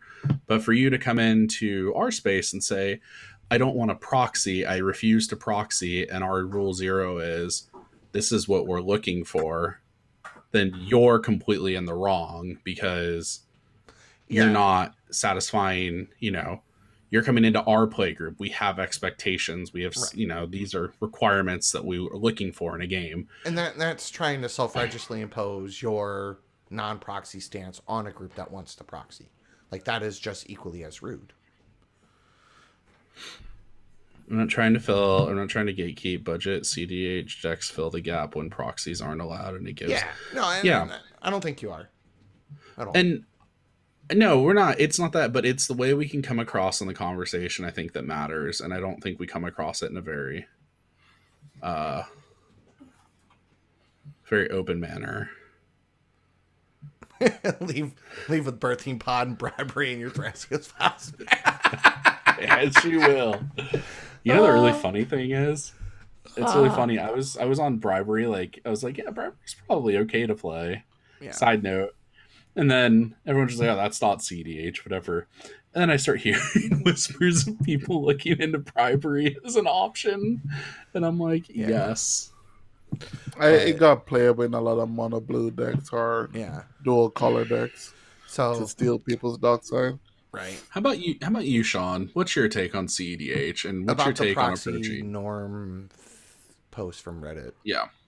Oh, the one from Reddit. Okay, because the one on the next general chat was a dumpster fire. No, tell us about it. No shot taken on the guy who, there was someone bitching about the tier 1 con, saying that it should be proxy friendly, and I'm like, why should it be it in the tier 1 con thing? Listen here now.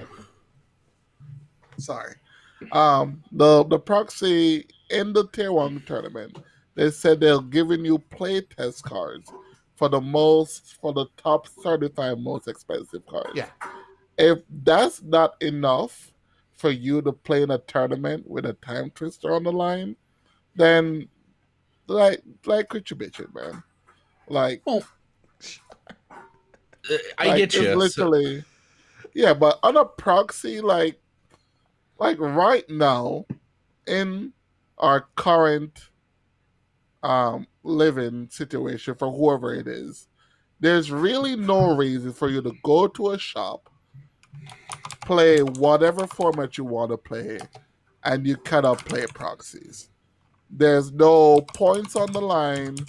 There's there's nothing. It's literally casual gameplay. Am I wrong? Am I missing something? Is Wizard of the Coast still collecting Planeswalker points for you? For is FNM still sanctioned? Yeah, Well, so this tier one FNMs and cons events just unsanctioned. reopened. Yeah, I know Tier One content on sanction, but I'm not talking about regular FNM.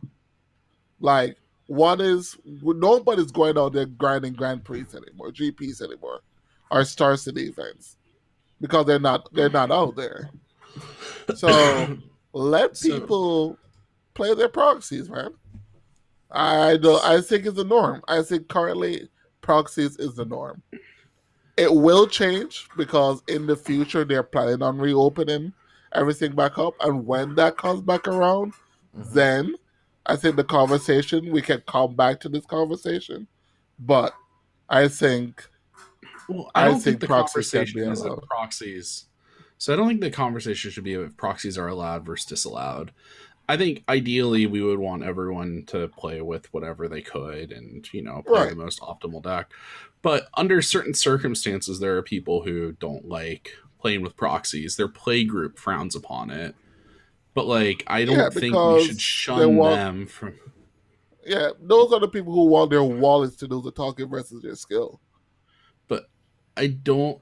So, well, they don't Mm, like proxies or whatever. They're just not interested. They're not interested in buying a piece of cardboard. They would rather buy, like or rather put a down payment on a car, or, put a down payment on a house, invest in the market, Okay, whatever. Like, yeah, but they those have are the reasons people why they who don't want don't to want do to that. buy into Magic and all.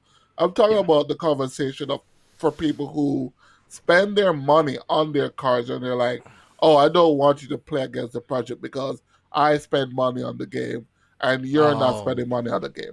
Those are the people I'm talking about. Those are the people I'm directed to.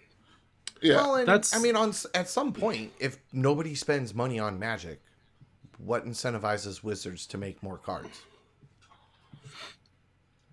what Hasbro's instead stock of our options. yeah, I mean, what? Why is Wizard out of the Coast right now pumping out sets every 2 months? Because people are buying cards and they're Yeah, greedy. Like and they're greedy. they Exactly. they I are just they are a company trying to make as much money as fast as they can, just like every other company in this culture, and that Fair does enough. suck. That does I suck. want to. Well, I do want to point out one thing. The cost of Grim Monolith is almost $400. The cost of a set booster box is like 210. Yeah. Would you rather have two set booster boxes where you get a bunch of shiny foil blingy full art stuff, and recently like they put fetch lands, shock lands in some of them. They put some cool Strixhaven stuff in the last one. Like, they put some pretty sweet reprints. Or would you rather have that Grim Monolith? And some people would rather have the Grim Monolith, financial wise. Some people would rather just have a bunch of those cards because it expands their collection. Some people would just take Right. the 400 and buy the singles they need. So I'm Right. not I'm not gonna tell someone how they should or shouldn't spend their money. I am gonna say though that if there's a play group where they don't want proxies allowed, but they still want to play CDH, I don't think that it's fair to say that they're not playing CDH. I think that as long as they're still abiding by the rule zero, that their expectations are, hey, you show up with a competitive deck. This is around the power level we're playing at. We're playing for tournaments. We're playing for prizes. We don't allow for proxies.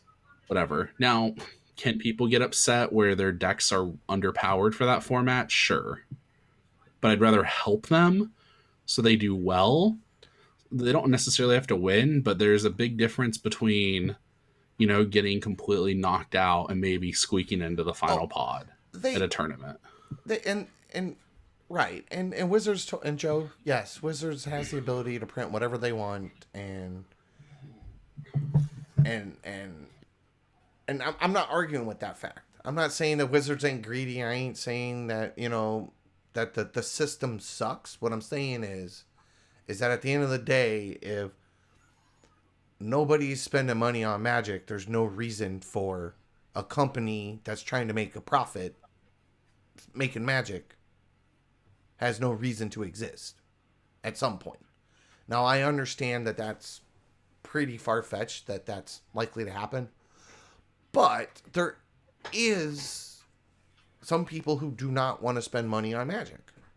Yeah, And I agree. it's a hobby. This is a expensive like luxury. Like I'm not gonna get mad if do I get mad because I can't own a car, or that I can't have filet mignon every meal, or that I can't have the fancy organic food at the grocery store whenever I want on demand. Like like at the end of the day, like it kind of ties in. But like really for me, it's just a matter of like people who don't want to play with proxies should be allowed if that's their group, as long as they're not trying to like impose it on other people, and vice versa. Like there should be groups that have proxies Sure, okay. I can agree with that. like If and, that's what you want to do, that's what you want to do. If that's what you don't want to do, keep to right. your clique. All right, that's fine. I Like respect that.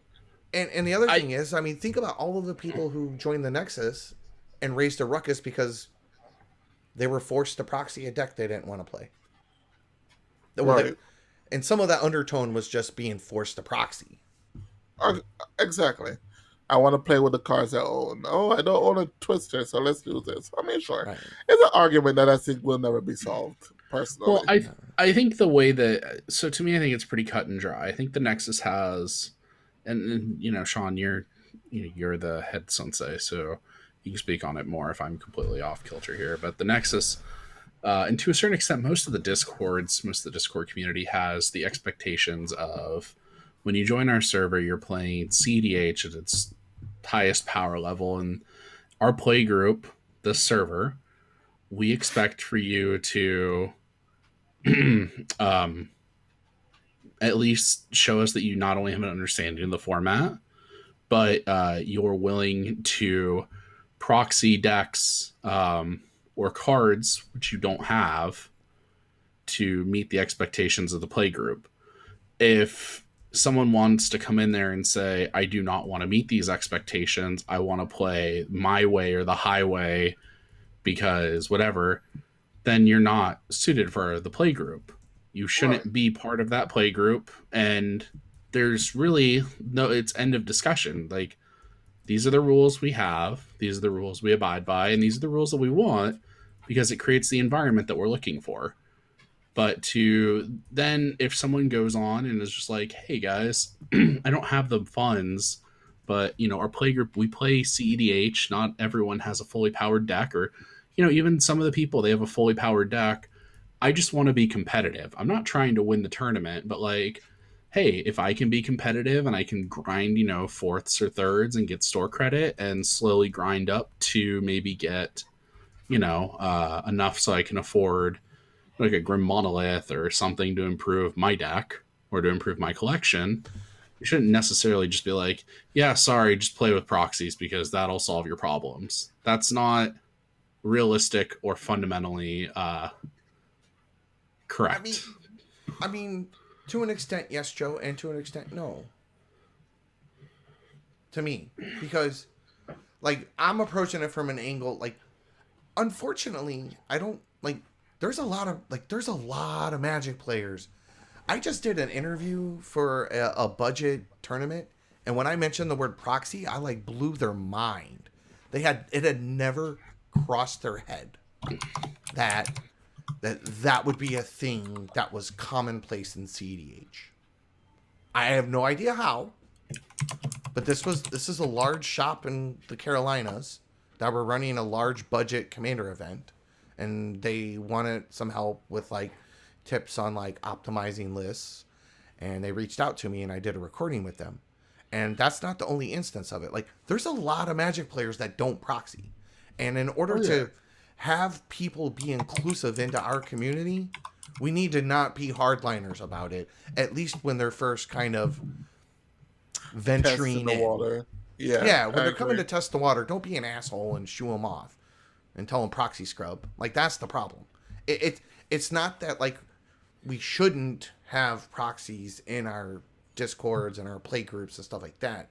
It's that we're not being welcoming to the newcomer when we fucking tell them go proxy scrub, printer go brr, all that shit.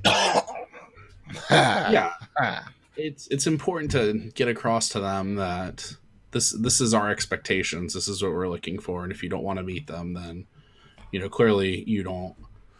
Clearly, like we're not going to be able to be accommodating to what you're looking for. But go out there and you can try, or if you don't want to play but you want to talk about your deck and you need suggestions or whatever, we can help out. I don't think there's anything wrong with someone who is literally proxying for what they don't own and asking, I hey, mean, or not proxying for what they don't own and asking, hey, I just need some budget suggestions for this deck because I can't get the cards and I'm not allowed to proxy. I think that, that's a different thing. But So, so boys, what's up? I think we the proxy conversation is solid. But Okay. what about this new demon though? well, I do before we close this, Sean, I agree with you. I like Tim's point of don't be an asshole. I also think, to close, I think it's really important that you talk to the person about the play group and say, hey, we allow for proxies for this reason. Why don't you go and discuss this with your play group and see if it's something maybe you guys want to look into? That's you Right. have no idea how many people I talk to, and then as the conversation goes, it's like, this CDH play group over here will just let you play with proxies, and you don't have to spend $500 on a deck. But that's like a 2-hour conversation to get them to that point. That's Yeah. not To get to just that point, correct. yeah. You have to lead them into it. Like you have to kind of Like, like a yeah, pickpocket or a safe cracker. You kind of have yeah, to. my thing is always like, you can proxy this deck, and then if you really enjoy it, paper it out. Yeah, right, exactly. And So I just want to say, under no circumstances are we saying, hey, you should change what your play group is looking for. No, No one is saying that. No, no. Your play group is your rule and your law of your gaming. That's where you play. That's where you enjoy. You don't change anything for anyone unless you guys have that discussion in your play group and you think it's for the best. and to We're be not honest, that's why I as stopped playing Legacy with my friends because they don't. They're not. None of them. They're all adamantly against proxy. yo, I was like, okay, well, I'm just gonna stop playing now. Bye. yeah. I, their reasoning was what? I that They was didn't it. have one, right? They Yeah, didn't they have jumped. one, and I was like, Yeah, why don't we just run a proxy event because it's unsanctioned anyway? And they all just kind of like looked at me like, I was like, okay, well, bye. I haven't fucking played with them in 5 years. The real funny thing is our store outside of CDH, there's a couple shops that do proxy legacy here to build the scene up. Mm-hmm. But their yeah. ultimate end goal is to make it non-proxied. Yeah. Once you have 8 players who don't have the proxy deck, they're just like, all right, we've got 8 players. Let's unproxy. So you have to play with the real cards now, and that just kills the format. Yep. We can talk about the demon though. You know what? Let's I talk I about the think it's demon. really important. Yeah. So we got an 8/8 or a 6 mana 6/6 demon. It's on the That's screen got a for lot of hype. everybody. It's this Modius the Archfiend.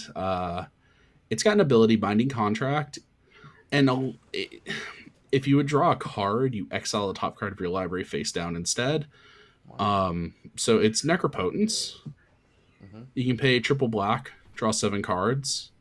So you exile those cards instead. It plays around a lot of the effects in the format that tax you for drawing cards or that punish you for drawing cards. So your Hull Breachers and your 4 mana Deuter enchantment, those sorts of effects aren't there. This card gets around them, and then it's got 1 black, and you can return all exiled cards with Asmodeus the Archfiend to their owner's hand, and you lose that much life. So essentially, it's a Necropotence, right? Yeah, And yeah. I like this card a lot. I like this card because I don't think it's a good commander. I don't think it's a great draw piece, and I don't think it's comparable to Ad Nauseam. I think in the mid range, this card's really powerful. I think Culling the Week is a really strong card, or Culling Ritual is a really strong card already, and this card plus Culling Ritual work wonders. At feeding you a bunch of cards, drawing a bunch of cards. And the nice thing about this is you can draw the cards and put them into your hand whenever you need to, and you're not drawing them. Right. Does this get around Hull Breacher and Notion Thief? Yes. Because it's a replacement effect. So they replace you drawing the cards, but you don't draw the cards. Okay. Yeah, if you would. Right. Yeah. Like it's around Narset too, doesn't it? Yes. Yeah. Fuck yeah. I'm excited. Gets on that 4-mana enchantment. Smother. The one where Smothering Tithe, yeah. Okay. All right. So it's really strong in that sense. If you compare this to Ad Nauseam, you're not comparing it correctly, because Ad Nauseam is a spell that you cast that is just 5 mana, nothing else you put into it. And most Ad Nauseam decks aren't going to then just be like, oh yeah, I'm going to cast Asmodeus and recover. No, they're just going to go, if they have Mizzix Mastery, cast Mizzix Mastery, or pivot into Breach, or do something else. This card, on the other hand, we have Birthing Pod effects in the format, and we have Ikra Krom as commanders. And they very easily go into this card. And there are lines around neoforming them. Yeah, neoforming them into this. Yeah, Miracil would be adorable. The triple black, I think, is the problem. That's a lot. Aside from that, though, like the really fucked up thing about this card that I like the most is that it kind of screws over a lot of like the whole Breacher strategies too. It is quad black if you want the cards. And I think like this is a good card to include as a possible inclusion into decks. I don't think it's kind of like a fringe card, but I do think you can build around it. I think it's incredibly powerful. I think that, Culling Ritual is a thing you can do. This is an easy card to feed with Culling Ritual. You can play a little bit higher. You can do pretty much whatever you want with this card as far as just drawing cards. You could Seedborn Muse. This card's good. People are playing it in Crick. There's a lot of options with this card. There are. I don't think it's very good to reanimate. I don't think it replaces Villas. But I do think that... You don't think it does, or you think it does? I don't think it does. I don't think it's very good. I don't think it's good enough to replace Villas. Okay. Yeah. You agree with that, Tim? I'm pretty much like... I'm thinking of it as just like a fatty target, and like I don't know if it's better than Villas. I just think it's more of like maybe like a Villas substitute in a Hull Breacher heavy meta, like a Opus Thief, like like if all your opponents are all playing all these like wheel enablers and you're just like, I need a way around it, like then you slot it in. But I wouldn't necessarily make it my stock. Yeah. Well, I think the other thing is, but I'm more just meaning like that style of meta, like where you're not necessarily like, it's just easier to dodge it than to work around, than to kill it. You know what I'm saying? Like maybe it's not Villas, maybe it's Narset and Hull Breacher and Smothering Tithe and all the wheels, like, you know what I mean? Because he gets around all that. Now, I do think that those decks are going to have a way to bounce this, but it's cute that the Hull Breacher decks are just like, oh, okay. Like, I can't, you got me.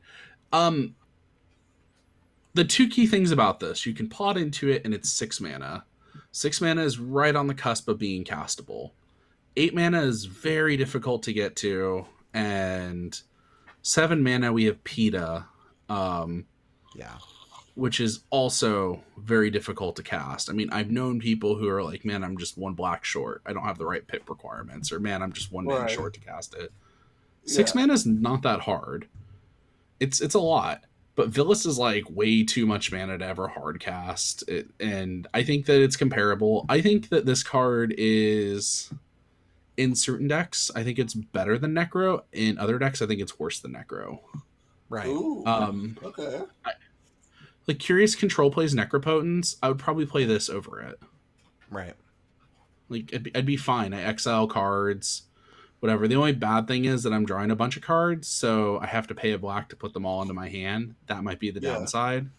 But Yeah, so it's like, like quad black. I mean, I So guess like, if it's, I don't know. so I like the like, one, go ahead. the no, I was gonna say the one thing I do like about this in a deck like that is that you can cheat it into play somehow, and then you only have to pay the one black. Yeah, like you could like if yes, you can evolution Dargo into Villas. You are correct, but like specifically in like Crom Ikra, like if you went with like a Crom Ikra evolution style build, I don't know why you would do that, but maybe somebody somewhere is coming up with it. I'm not sure. Yeah, no, right, right. Um, but like being able to just not get yeeted out by all the wheels. Kadama, yeah, maybe Kadama is it. I'm not sure. I don't know where the home is, but I think the home, like just at a first glance, is probably somewhere that is in a like I think this is a considering board card. I don't think this is yeah, it's necessarily like a main board card, but yeah, it might that's be in what I mean. like, yeah, it might be in like the right deck that you can get this out in and you can abuse it. So the one thing I do want to point out is you don't have to pay a black until you're ready to put the cards into your hand. Right. Like I agree, yeah. that's the really important thing. Like your opponents have to force you to pay that black. Because every time they wheel, your cards just they don't go away. Like you can just put 14 cards into your hand and pay 14 life. Like that would be great. It's like, oh, I got 14 cards in exile. Let me just pay them. Right. Okay. I don't know. I think I prefer Villas either way, but I'm definitely going to be taking this card, I mean, especially in that reanimated build that we built a few weeks ago. yeah, I'm I'm not saying not. don't like it's not like I'm not saying it's not better. What I'm trying to say is that it's more of like I think I see it more as like a tech piece personally. I could As a see it tech, that. a 6 mana tech piece that you reanimate. I guess so. I mean it's the same reason why like I swap out my fatties in Big Pod. It's just some of them are Sure. better than others in metas. Okay, so Sure. does this up the whole breacher effects? Because Yeah, it's like just for you either way. It's not for the whole board. So right. okay, It's I I also mean, can just stick with that. it's also a 6/6. Nothing's attacking into a 6/6 outside of and Josh, those are all valid points. You're Chrome. right. Yeah, Like those are not like those points are all very very valid. And I don't want you to think that they're that like I'm mitigating them. I just also think that it is probably like it just there's it is insanely risky. I mean, to be honest, if I had infinite mana and it's just another way to exile my deck, I see. Okay, sure.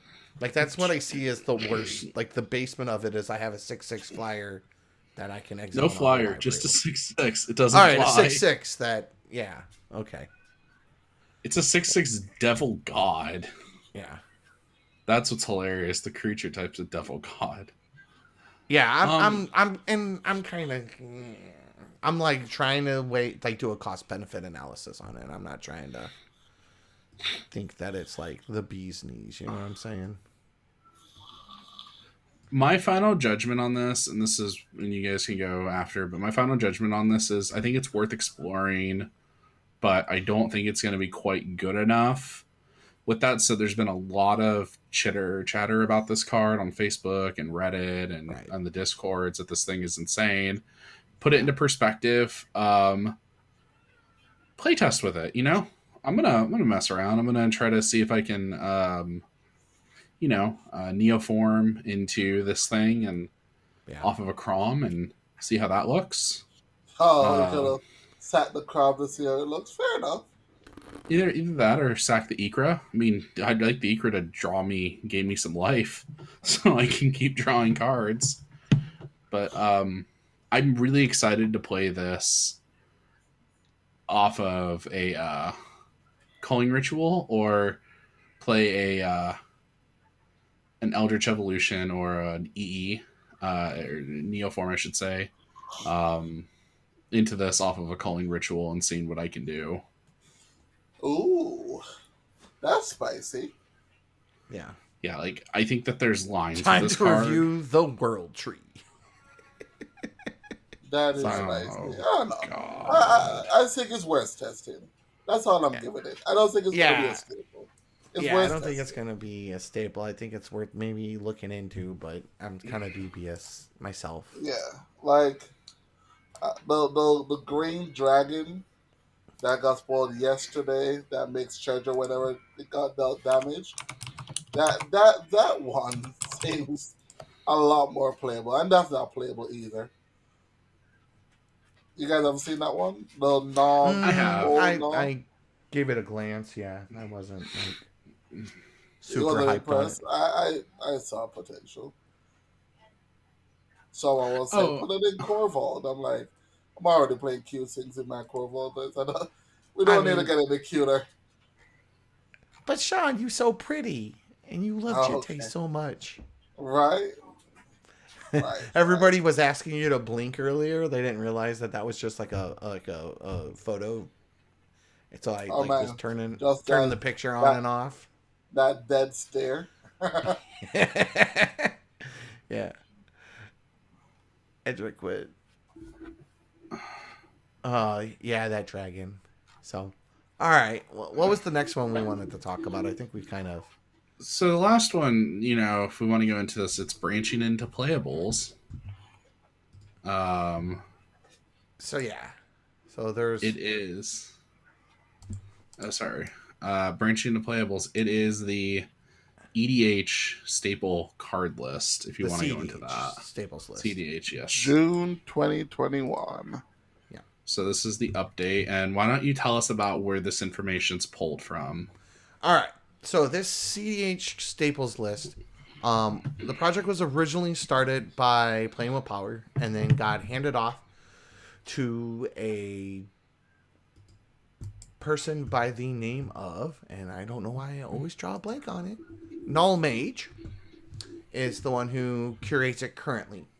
And what this is they pull they scrape the database, the CEH decklist database, and correlate, how many copies of each card is played in each deck.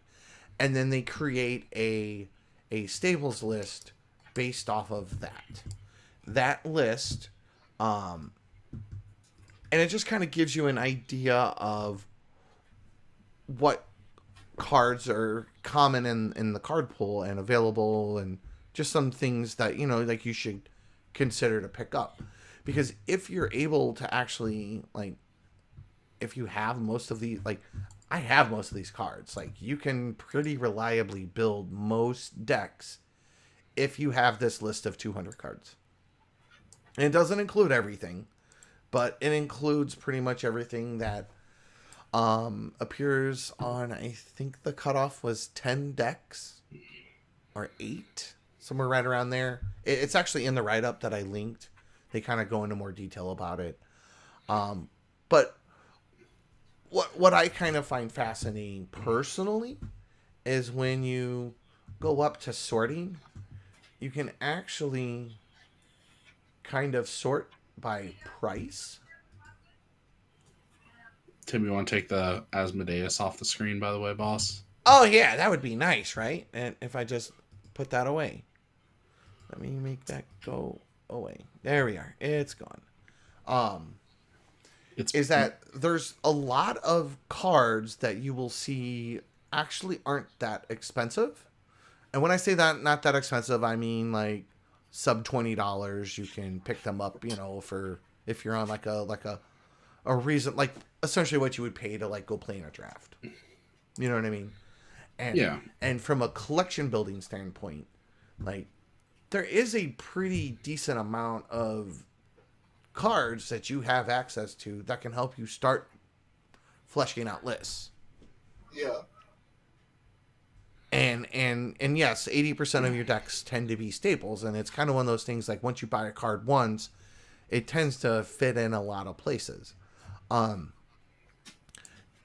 Obviously, dorks are cheaper than rocks. That's one of the big things that I've always kind of talked about. Like the most expensive dorks are like about as much as a mid-priced rock. Like Bloom Tender is probably one of the more expensive dorks, and it's like the price of it's like Chrome Mox, and it's like the price of a Lotus Petal basically. Maybe a Chrome Mox. Nope, it's cheaper than Chrome Mox. Yeah, buy that Bloom Tender secretly. So, I mean that's kind of really the biggest thing on it that I have. I don't know. What about you, Richie? So I think it's really important to see where deck building is going and like people see deck building. I think that the thing that kind of rang bells off to me was the card ranks. Mm-hmm. Green Sun Zenith cropping on up. I That wonder means what that a lot for. more creature. What are they fetching with Green Sun? Allosaurus Shepherd probably my number one guess. That new Planeswalker is also one. The new Planeswalker Gist. $26,000, Joe.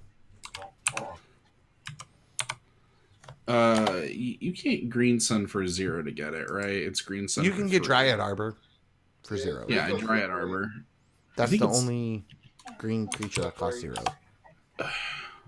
Yeah, it's probably Gist is probably what they're going and grabbing, or Grist or whatever that card. Yeah, Grist.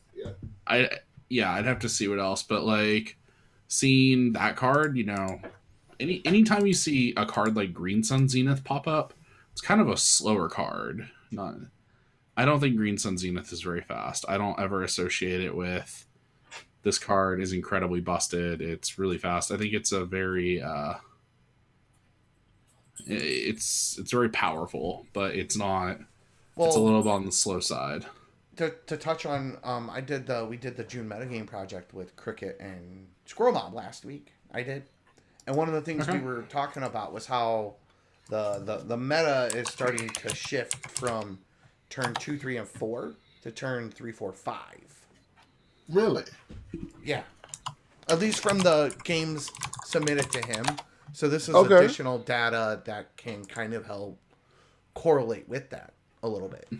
And if you want to find that, you should check our YouTube channel. Yes. For that CDH, for that video. CDH budget. You can actually find a link to everything you need right here. Shameless plug. Shameless plug. Shameless plug. That's got our link to the YouTube, Patreon, the Discord, all of the things. So it's called Grist. Excuse me, it's Grist.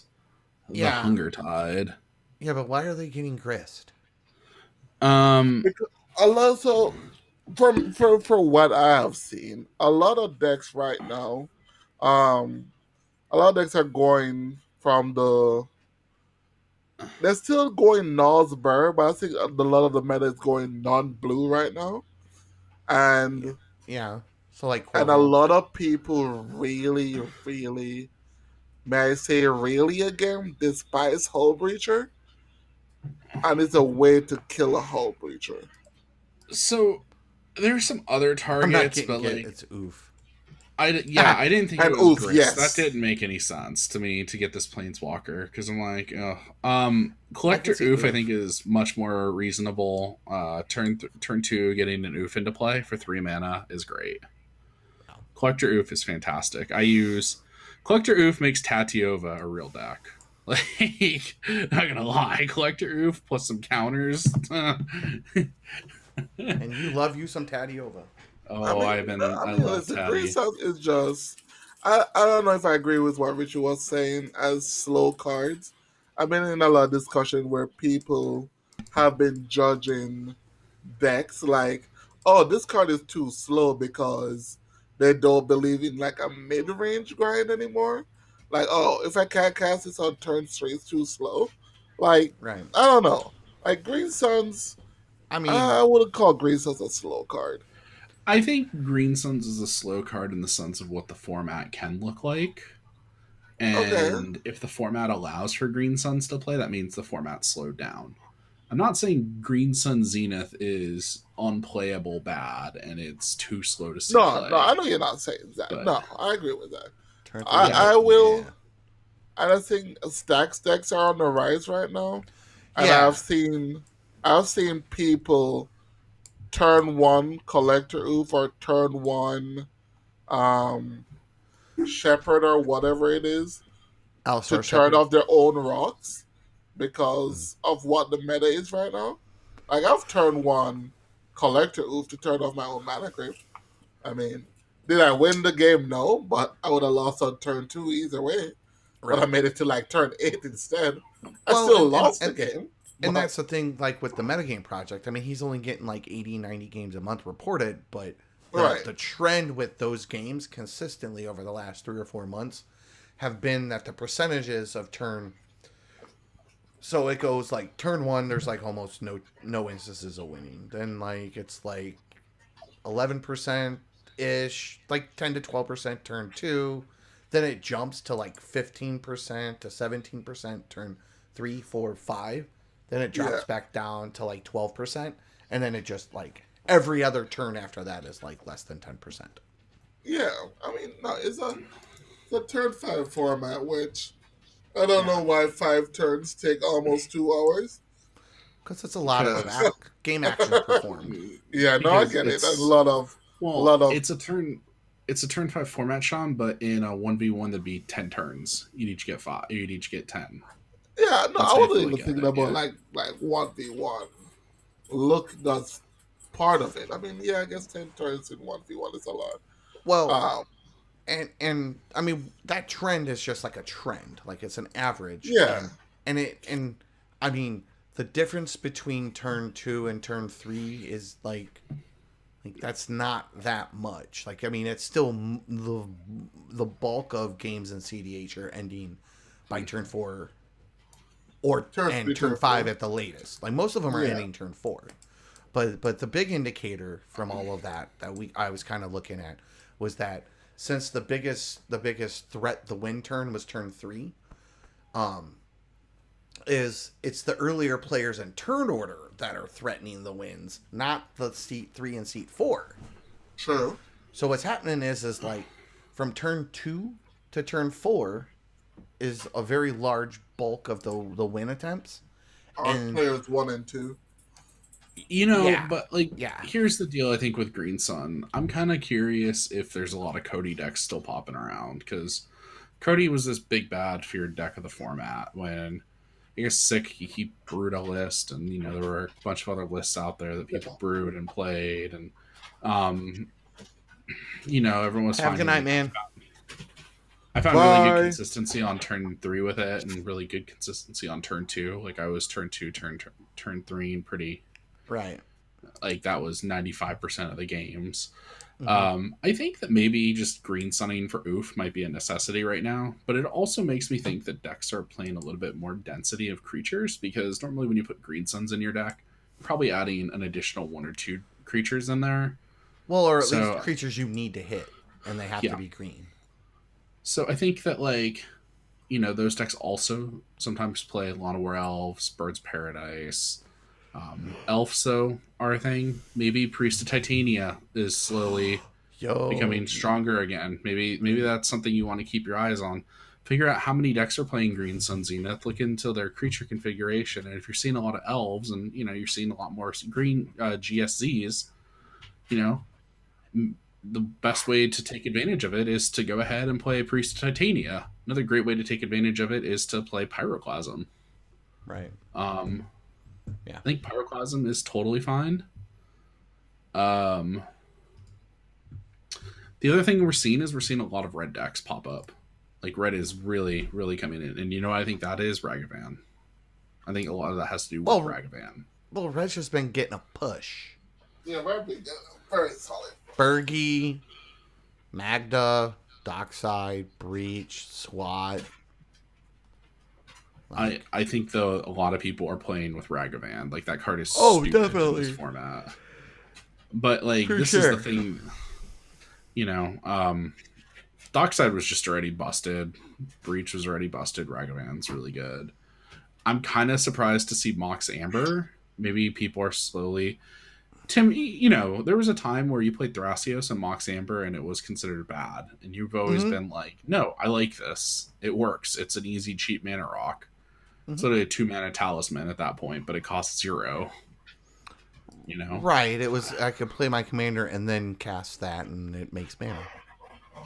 Like, it is just Roger doing things, but it's also seen play in more decks. yeah, because like all the decks they're looking for more and more 0 CMC rocks, and they don't really care how they get them. They just want free mana, and then they jam Crom, and then they just play the Amber after it. Like they don't care. So, but I don't really have too much more on this, to be honest. I mean, I think it's pretty self-explanatory. I did link it in the chat for everybody to go over. I know we're getting tired. I did want to point out 2 last things. Timna's on its way down. That was the biggest shocker to me. Going down pretty hard too. Yeah, that's a big jump. Like a big Dark drop, Confidant 18 ranks. Yeah. Dark Confidant we've seen slowly wither away. Smothering Tithe, I think that's just the format. 4-mana enchantments are pretty difficult. Still playable and fine. Yeah. But just Thrasios is down 10 ranks. Timna being down that many ranks. Listen, Timna is not the way to go anymore, man. Everybody's leaning on Crom. So now they're just playing Crom and other stuff. Crom is the new Timna. Looking over this, I would want to pick up in my arsenal Niv Mizzet again. That would be the card I'd look into picking up. That's what I'm playing Saturday. I've been Niv saving Mizzet's them. I've been saving Niv all season to close out the season with them. Like to play him at this point.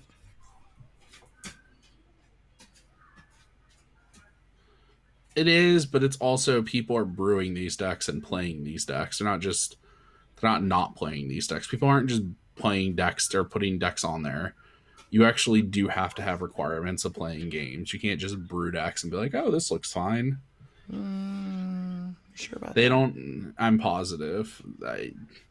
Someone got yelled at the last time they did that. They got called out pretty hard. If that's happening again, whatever. I don't know. I mean, but just saying.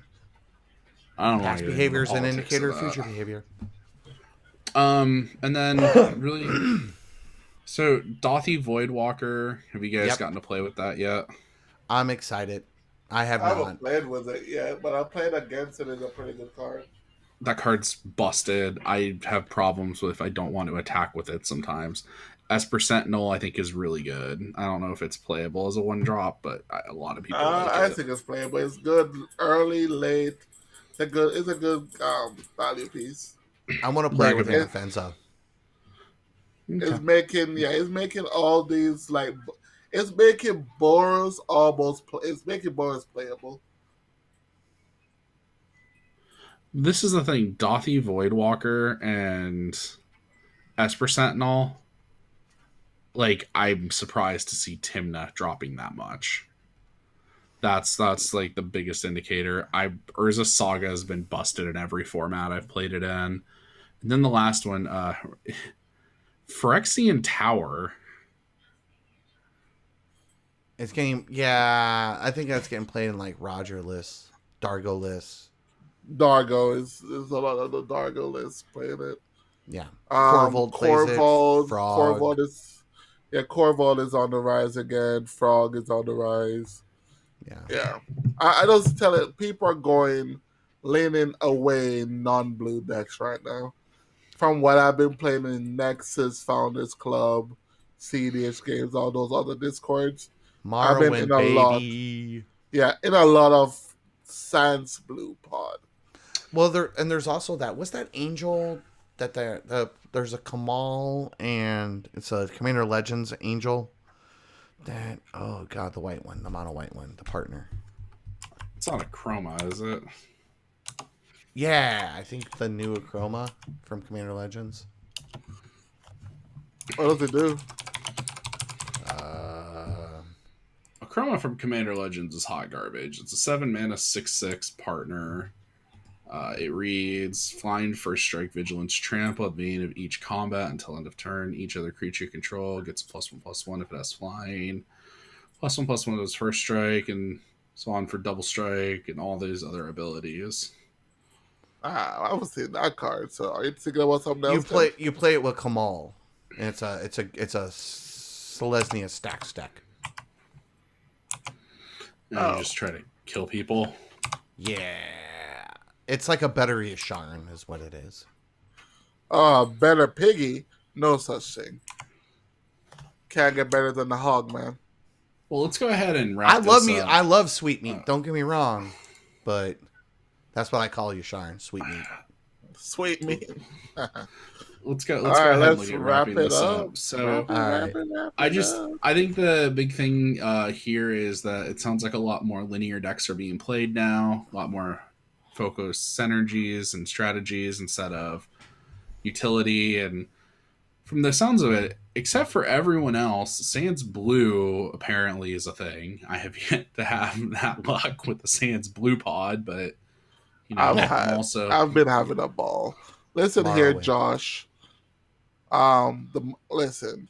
Why are you interacting with Morrowind? It's a mono green deck. Stop. It don't interact with Morrowind. It's bad card quality. It's mono green. You have other decks in 4 colors that you need to be holding your counter spells for. Man. You're not gonna lose to Morrowind. Come on, guy. Come on. Yeah, you won't lose to Morrowind. Don't worry. Let the mono green live. So I don't like to remove the Morrowind pieces. I just like to play Cursed Totem instead. Oh, Morrowind 50-50. All right, that was your fault. If Morrowind is champion for 15, that was the table's fault. You allowed that to happen. What? Why is everybody's on the Morrowind kick now, man? I'm telling you, Tim. When you beat them boys with Morrowind, eventually, they see the strength in mono green. Mm-hmm. Oh yeah, you're a linear deck. You do explosive things, and you do it very consistently. I am not a linear deck, sir. I am a mono green storm deck, sir. And the retool is working really well too. You're a linear deck. I am a mono green storm deck, Richard. If I path to exile your Morrowind and then just kill it again, then I play another fat dork, sir. Another fat dork. You got chunky dork. Another chunky dork, and then another one, and then another one, and another one. Get me, Richie? Oh. And another one. So, yeah, they leave the mono green alone. What if I just left you alone but played Cursed Totem? What if I played Cursed Totem and just left you alone? What about if you win a game? We need to wrap this up.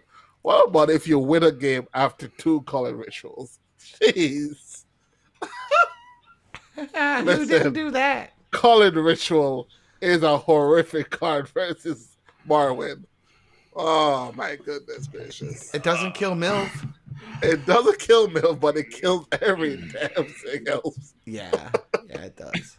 There's this all right, Sean. All right, huh? Let's we gotta wrap this up. It's 2:30 in the morning. We've been at this for 3.5 hours. Richie's turning into a pumpkin here. He's turning into a pumpkin. I'm so fucking tired. So guys, thanks for coming out. Well, we're planning on doing this more regularly. We might officially make this a Wednesday thing, 10:30s. Maybe some budget gameplay, maybe not. I don't know. And that sounds like effort, but who knows? I would be down to play some budget. I think next week, I want to go look into some old extended decks. Some of the older formats, Tim, that I enjoyed. I don't know if you want to brew some decks for that, but I'm not saying brew those decks. I'm saying brew some CDH decks, and I had a couple decks in mind. With that idea, okay, I can see that. There was a blue-green Mind's Desire deck that I'd want to brew. Goodness. Get out the Mind's Desire kick, Rich. You know what? We're going to go and turn another argument here. Tim, closing thoughts. Tim. If you enjoyed what you've seen here, please hit the like, share, subscribe. Follow us on all the social medias. If you want to help us keep the lights on, because obviously Richie lost some electricity, you can go to patreon.com/CDH Budget Brews. Give us $1 or $2. Helps everything, keeps everything improvement. It's paying for my classes so I can learn how to do the computer stuff and not be such a scrub. But anyway, thanks for coming out. Thanks for listening to us banter for 3 hours. Everybody have a good night. Bye. Have a good one. Bye.